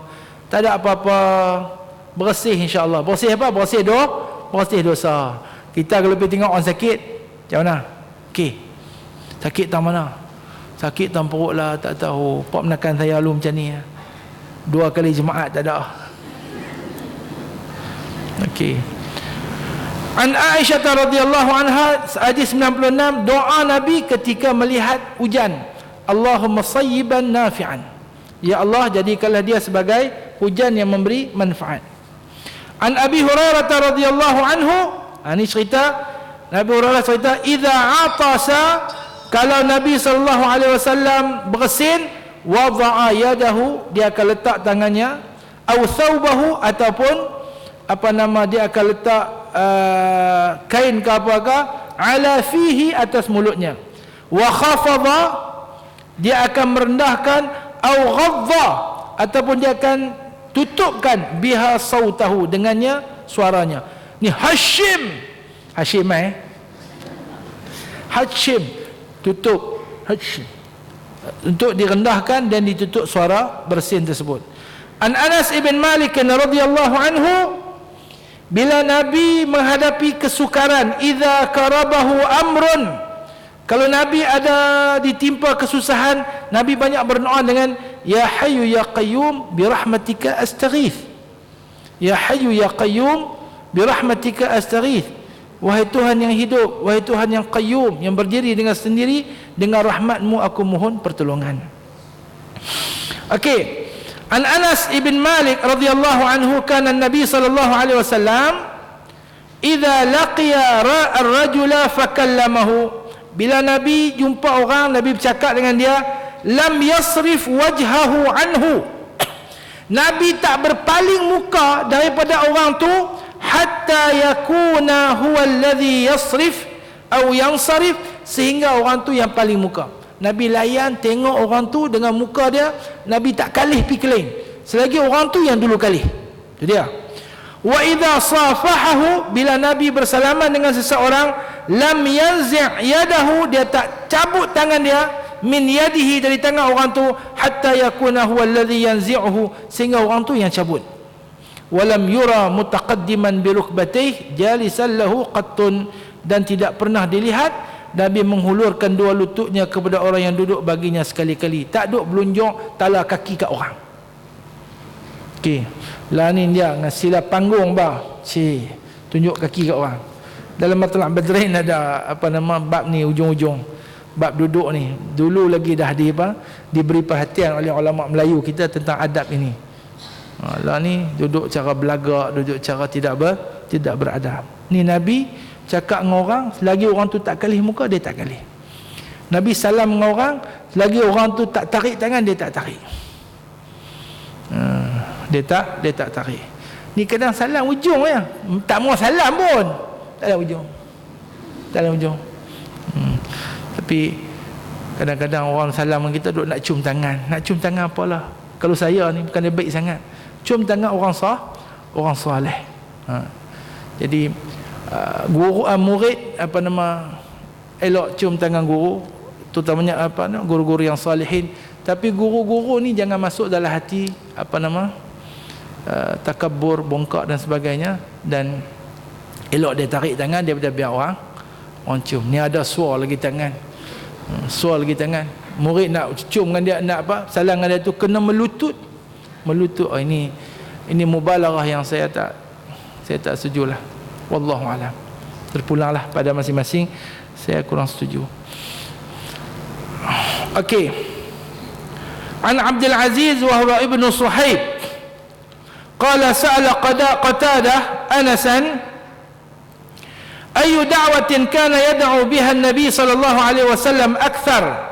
Qala kana aktharu da'watin yad'u biha yaqul Allahumma atina fid dunya hasanah wa fil akhirati hasanah wa qina adzabannar. Iaitu orang tanya, Qatadah tanya kepada Anas, doa apa yang Nabi paling banyak baca? Anas kata iaitu Allahumma rabbana atina fid dunya hasanah wa fil akhirati hasanah wa qina adzabannar. Okey. Hadis 101, an abihi ma ru'ya Rasulullah sallallahu alaihi wasallam ya'kulu muttaki'an qattun wa la yata'u aqibahu rijlan. Meriwayatkan tidak pernah dilihat Nabi makan sambil bersandar dan tidak pernah berjalan di hadapan. Baik. Wa an ibn Abbas radhiyallahu anhuma qala kana Rasulullah sallallahu alaihi wasallam yatafa'alu wa la yatatayyaru wa yu'jibuhu kullu ismin hasanin. Nabi ni dia sentiasa bertafaul, optimis. Apa-apa pun dia akan tengok daripada sudut yang positif. Itu Nabi sallallahu alaihi wasallam. Apa pun dia akan tengok daripada sudut yang positif dulu, kemudian dia tidak akan tertayur dan tak akan menganggap berlakunya kesialan, dan Nabi sukakan kepada nama-nama yang baik.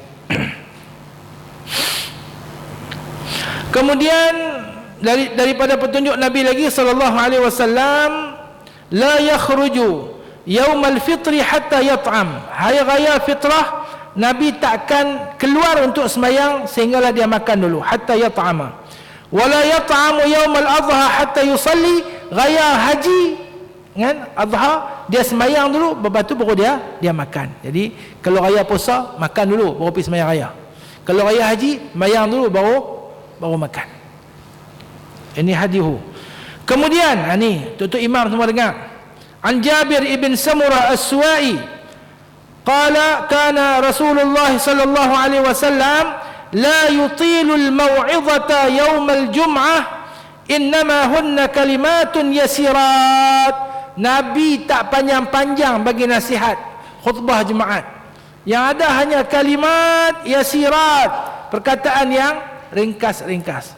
Yang ni khutbah saja sampai pukul 2 suku. Tak semayang, lohok lagi. Lohok masuk pukul 1. Khutbah dia sampai pukul 2 tak habis lagi. Segala isu semua keluar. Ini tak patutlah. Kemudian hadis 105, Nabi sallallahu alaihi wasallam idza awa ila firashihi, bila dia nak pergi tidur, ittaja'a ala yadihi al-yumna, dia akan tidur atas tangan kanan dulu. Begitu, buah tangan kanan, tidur atas tangan dulu. Kemudian dia akan membaca doa, Rabbi qini azabaka yawma tab'atsu ibadaka, 3 kali. Ya Allah, selamatkanlah aku daripada azabmu pada hari engkau membangkitkan hamba-hambamu. Wa kana yaj'alu yaminahu li aklihi wa syurbihi wa wudhu'ihi wa thiyabihi wa akhdhihi wa 'ata'ihi. Okey, Nabi guna tangan kanan untuk makan, untuk minum, untuk wudu, untuk pakaian, untuk ambil, untuk memberi. Wa yaj'alu shimalahu lima siwa dhalik, tangan kiri pula untuk benda lain. Wa kana yasumu 3 ayamin min kulli syahrin, baginda akan berpuasa 3 hari setiap bulan, al-itsnin wal khamis wal itsnin min al-jum'ati al-ukhra. Isnin, Khamis, Isnin, Jumaat lain pula. Okey. Kemudian hadis 106, Nabi ya'kulul qitha'a war rutab, Nabi makan timun dan kurma muda, kurma basah, rutab. Kemudian Nabi, 2 orang anak Busr al-Sulamiyain radhiyallahu anhuma qala dakhala alaina Rasulullah sallallahu alaihi wasallam faqaddamna zubadan wa tamra wa kana yuhibbu az-zubda wa tamra. Jadi Nabi suka makan zabat dengan tamar.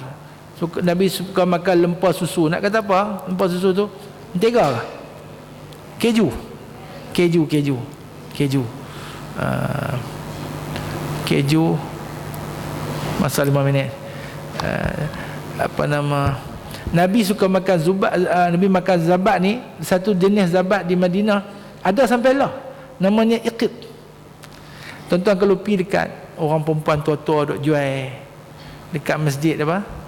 Dekat masjid Quba kan? Dekat masjid Quba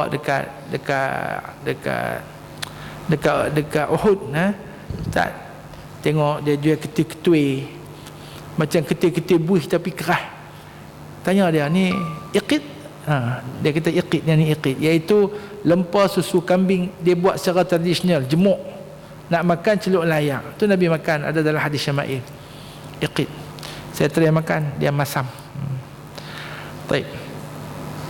Ni kebanyakannya hadis belakang ni berkenaan dengan Nabi makan apa tekan habang ya.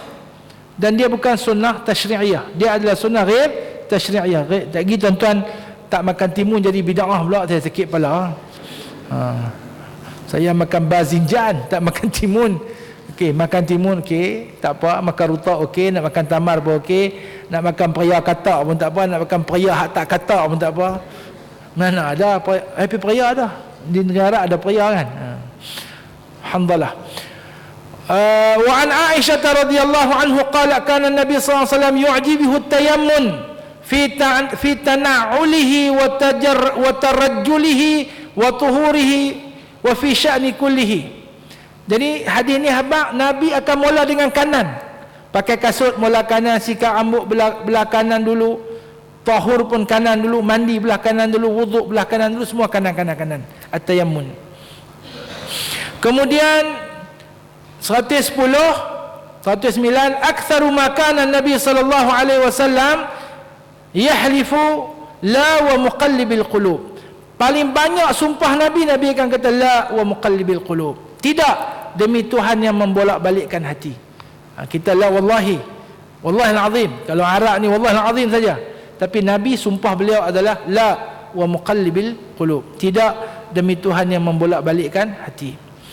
Kemudian Rasulullah sallallahu alaihi wasallam yatawaddau bil muddi wa yaghtasilu bis sa'i ila 5 amdadin. Nabi berwuduk dengan secupak air, Nabi mandi dengan segantang air hinggalah 5 cupak. Artinya segantang secupak. Paling banyak Nabi mandi segantang secupak. Kita mandi segantang secupak tak puas lah. Tuan-tuan kalau pergi Madinah, pergi matahaf, satu matahaf Madinah, di Madinah dia jual mud, al-mud an-nabawi, dengan sanadnya sekali.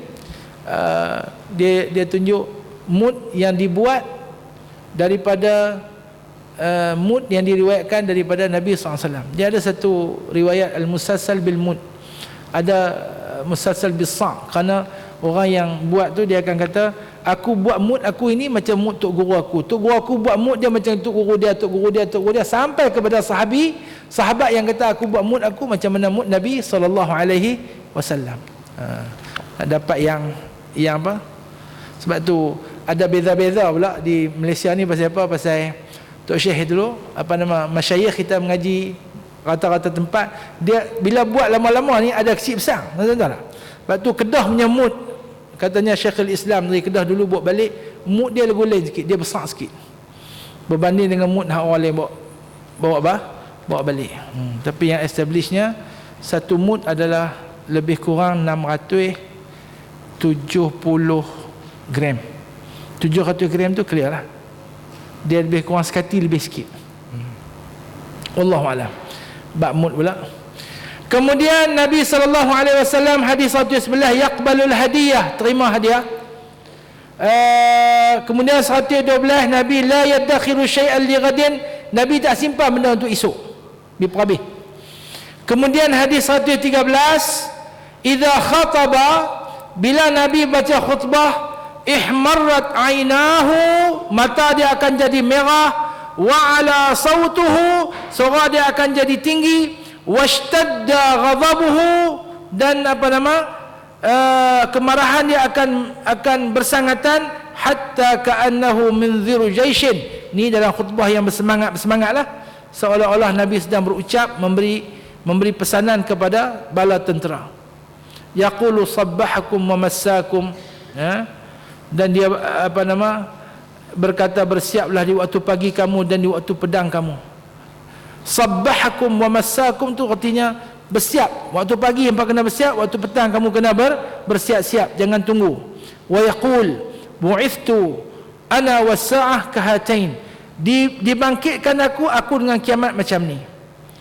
Dan dia pun yaqrunu baina isbi'aihi as-sababati wal wusta, mendekatkan dua jarinya, as-sababah yang ni, wal wusta yang tengah. Okey. Wa yaqulu amma ba'du, dan Nabi kata amma ba'du fa inna khairal hadithi kitabullah, sebaik-baik perkataan kitabullah, wa khairul hadi huda Muhammad, sebaik-baik petunjuk Muhammad, wa syarrul umuri muhdatsatuha, seburuk-buruk urusan adalah perkara baharu yang diada-adakan, wa kullu bid'atin dhalalah. Okey, semua bid'ah itu menyesatkan. An Anas kana Nabi sallallahu alaihi wasallam, Nabi Anas kata, idza dakhala al-khala, bila dia masuk ke bilik air, qala Allahumma inni a'udzubika minal khubthi wal khabaithi.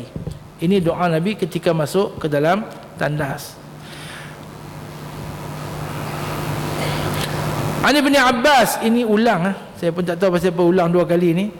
Bila Nabi masuk melawat orang sakit, Nabi akan kata la ba'sa tahurun insyaallah, bagi dia tenanglah baksa, tak ada apa, tahurun, bersih. Bersih makna apa? Gugur dosa dengan sebab sakit, insya-Allah. Kemudian hadis Ibnu Abbas, kana Rasulullah sallallahu alaihi wasallam yajma'u baina salati adh-dhuhri wal 'ashri idza kana ala dhahri sayrin wa yajma'u baina al-maghribi wal 'isya'. Ibnu Abbas radhiyallahu anhu berkata, adalah Rasulullah sallallahu alaihi wasallam menghimpunkan salat antara zuhur dan asar sekira di dalam perjalanan. Baginda juga menghimpunkan maghrib dengan isya. Ini petunjuk Nabi. Kalau Nabi musafir, Nabi akan jamakkan sembahyang. Ada pandangan dalam di kalangan ulama yang mengatakan jamak ini hanya dibolehkan dalam ibadat haji sahaja. Selain daripada itu hanya dibolehkan qasar semata-mata. Tapi yang pandangan jumhur, ketika safar boleh jamak dan boleh qasar, dan moga-moga itu yang benar. Hadis berada. Wa an Abi Musa radhiyallahu anhu, kana Rasulullah sallallahu alaihi wasallam idza ataahu talibu hajatin aqbala ala julasaihi faqala ishfa'u فلتؤجروا وليقض الله على لسان يبيه ما أحب. Abu Musa berkata, apabila datang orang yang meminta bantuan kepada Rasulullah sallallahu alaihi wasallam, baginda akan datang kepada para sahabat yang duduk bersama baginda dan berkata, berilah bantuan nescaya kamu diganjari, dan Allah akan memperkenankan di atas lidah nabinya apa yang ia kasihi. Wallahu a'lam. Wa sadaqa Rasulullah sallallahu alaihi wasallam. Dan inilah selesailah kita baca hadis ni, dan moga-moga dapat menyingkap sedikit kepada kita sebahagian daripada kehidupan baginda sallallahu alaihi wasallam, kepribadian baginda sallallahu alaihi wasallam, dan mendekatkan kita mengenali Rasulullah sallallahu alaihi wasallam, dan memperkukuhkan rasa kasih dan cinta kita kepada baginda, dan membuatkan kita menuruti baginda dalam semua aspek kehidupan kita, dan kita akan mendapat apa yang dijanjikan oleh Allah dan Rasulnya sallallahu alaihi wasallam. Hadza akhiru ma tayassara lana min i'dadi hadzal kitab. Nas'alullaha al-'azim rabbal 'arsyil 'azim ay yaj'alahu fi mizani a'malina yawma la yanfa'u fihi syafa'atun يوم لا تنفع فيه شفاعة إلا شفاعة سيد الأولين والآخرين صلى الله على سيدنا محمد وعلى آله وصحبه وسلم والحمد لله رب العالمين بنية القبول والتوفيق. الفاتحة. بسم الله الرحمن الرحيم. الرحمن الرحيم مالك يوم الدين إياك نعبد وإياك نستعين اهدنا الصراط المستقيم صراط الذين أنعمت عليهم غير المغضوب عليهم ولا الضالين. بسم الله الرحمن الرحيم. الحمد لله رب العالمين والصلاة والسلام على نبينا محمد وعلى آله وصحبه أجمعين. اللهم افتح علينا حكمتك وانشر علينا من خزائن رحمتك يا أرحم الراحمين. اللهم افتح علينا فتوح العارفين وارزقنا فهم النبيين بجاه خاتم المرسلين. اللهم أرنا الحق حقا وارزقنا اتباعه وأرنا الباطل باطلا وارزقنا اجتنابه. اللهم إنا نعوذ بك من علم لا ينفع ومن قلب لا يخشع ومن عين لا تدمع ومن نفس لا تشبع ومن دعاء لا يستمع ولا يستجاب له. ربنا آتنا في الدنيا حسنة وفي الآخرة حسنة وقنا عذاب النار. وصلى الله على نبينا محمد وعلى آله وصحبه أجمعين. سبحان ربك رب العزة عما يصفون وسلام على المرسلين والحمد لله رب العالمين.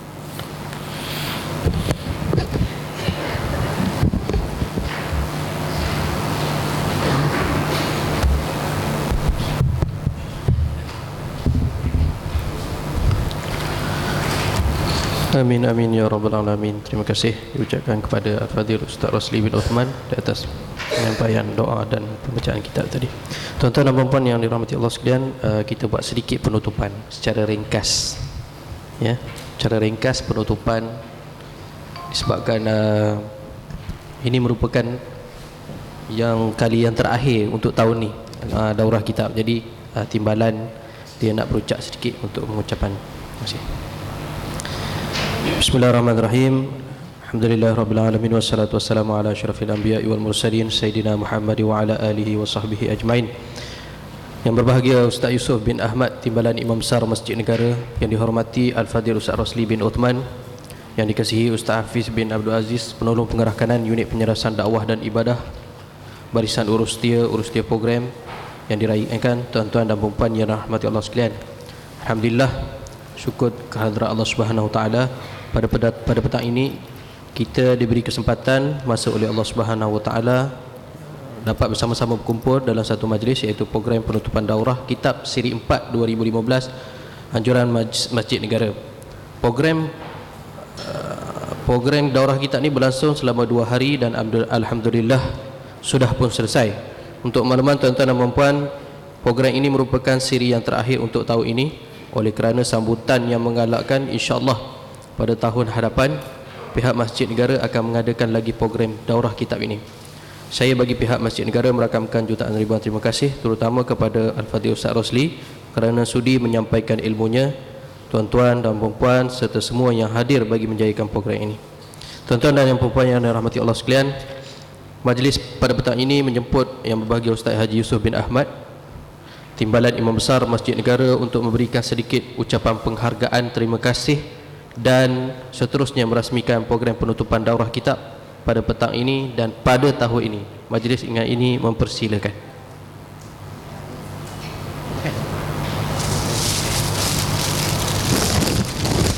Assalamualaikum warahmatullahi wabarakatuh. Alhamdulillahirabbil alamin wassalatu wassalamu ala asyrafil anbiya'i wa mursalin wa ala alihi wa sahbihi ajmain. Saya berbahagia Ustaz Rosli, tanah rasanya. Ustaz Damal, selaku pengurusi, Ustaz Mahdi, Ustaz Hafiz, tuan-tuan dan puan-puan yang saya hormati sekalian. Bersyukur kita kehadrat Allah Ta'ala kerana pada petang ni tamatlah daurah kitab kita bagi 2015. Tuan-tuan dan puan-puan, 2015 ni kita telah membaca kitab secara khatam di Dewan ini sebanyak 5 buah kitab. Saja saya bawa kitab ni, saya saja nak tunjuk kepada tuan-tuan. Kemungkinan ada di kalangan tuan-tuan yang daripada awal sampai akhir mengikuti daurah ni lah. Jadi bacaan kitab atau daurah kitab ni kita jadikan di Masjid Negara bagi 2015 sebagai KPI kita. Kita cadangkan 3 buah kitab yang berkaitan dengan Rasulullah SAW. Jadi kita mengharapkan dengan 3 buah kitab yang kita baca, kita dapat mengenali Rasulullah SAW dengan lebih detail seperti yang telah kita arif tadi, yang kita telah maklum tadi. Kemudian 2 kitab berkaitan dengan Al-Quran.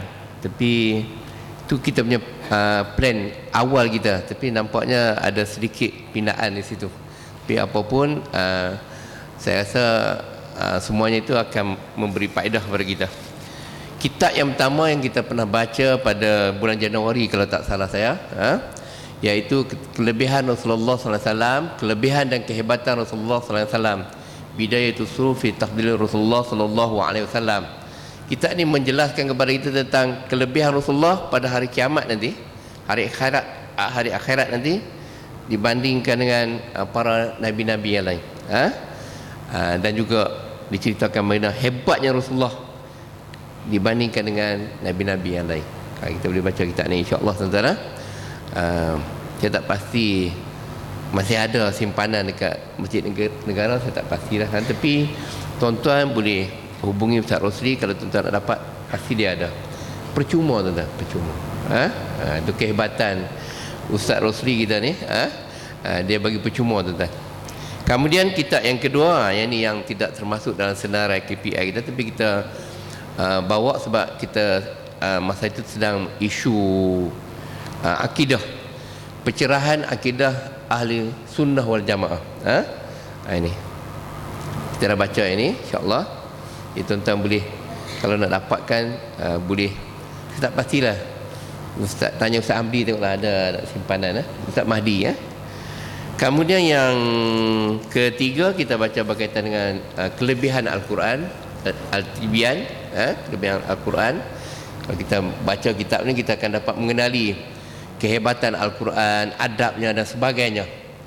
Sebab tu Ustaz Rosli dan juga kita yang membaca ni, kita sensitif bila kita tengok ada di kalangan sahabat kita yang susun Quran terjemahan duduk di atas sekali. Kalau ikut dalam kitab ni tak boleh. Pastikan kalau kita letak Al-Quran tu, biarlah Al-Quran di atas sekali.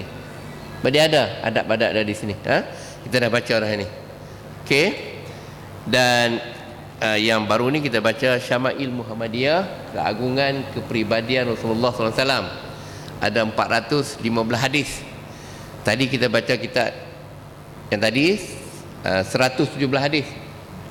Kalau kita boleh ingat, ini 115, yang tadi 117, dah banyak tu. Boleh jadi hebat tu. Seperti yang Ustaz Rosli sebutkan tadi, saya ingatkan, kita selalu baca kepada ahli keluarga kita, daripada kita duk baca benda-benda kitab-kitab, buku-buku lain. Kita buat satu perubahan pada ahli keluarga kita sempena dengan kita menghadiri kuliah ataupun daurah di Masjid Negara ni. Dan yang terakhir kali kitab pada hari ini main hari ini insya-Allah. Jadi bagi pihak Masjid Negara, kita ucapkan terima kasih banyaklah kepada Ustaz Rosli yang sudi untuk bersama kita walaupun daripada Penang. Dan juga saya ucapkan terima kasih kepada tuan-tuan yang senantiasa memberi sambutan program-program yang kita susun di Masjid Negara. Dan insya-Allah kita mengharapkan tuan-tuan boleh layarilah laman web Masjid Negara dan sebagainya untuk program 2016. InsyaAllah kita akan adakan dah kita dapat dah kelulusan daripada Eko Amanah untuk kita adakan daurah kitab bersama dengan Jabatan Pendidikan Wilayah. Terima kasih kepada Ustaz Zul yang banyak menyokong kita, dan insya-Allah kita akan bersama pada tahun depan. Dan juga beberapa kitab lagi, beberapa program daurah lagi yang kita akan dapat laksanakan. Jadi itu saja yang saya nak sampaikan. Dan tuan-tuan dan puan-puan, seperti yang Ustaz Rosli sebutkan tadi, kita senantiasa mendapatkan ilmu banyak. Apabila kita tengok Ustaz Rosli cerita banyak benda yang kadang-kadang khatib baca khutbah pun tengok kan. Kalau ikut mazhab Syafi'i, kalau tak sah khutbah, sebab itu kita kena pastikan, kita kena belajar, insya-Allah kita akan dapat ilmunya insya-Allah, dan kita amalkan. Saya ingat setakat itu. Dan sekali lagi saya ucapkan terima kasih banyak, dan saya ucapkan selamat kepada tuan-tuan sekalian, dan kita akan bertemu lagi dalam program daurah kita pada 2016 nanti insya-Allah. Sekian, Assalamualaikum warahmatullahi wabarakatuh.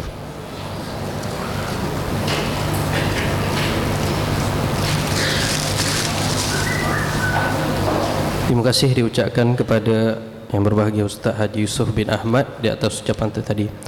Dengan berakhirnya ucapan itu tadi, maka berakhirlah sudah majlis perasmian penutupan daurah kitab siri 4 2015 pada tahun ini. Akhirnya saya bagi pihak Masjid Negara mengucapkan ribuan terima kasih khususnya kepada Ustaz Haji Yusof bin Ahmad kerana sudi hadir pada petang ini, juga kepada tuan-tuan dan puan-puan sekalian. Tidak lupa juga kepada urus-urus program, syarikat penyelenggaraan Masjid Negara, Pansera Sembilan Berhad, syarikat kawalan keselamatan dan semua yang terlibat. Bagi pihak Masjid Negara juga memohon kemaafan jika ada sebarang kekurangan dan kelemahan sebelum dan sepanjang program ini berlangsung. Saya sudahi majlis ini dengan wabillahi taufiq wal hidayah. Wassalamualaikum warahmatullahi wabarakatuh. Dijemput tuan-tuan dan puan-puan untuk menikmati minuman petang.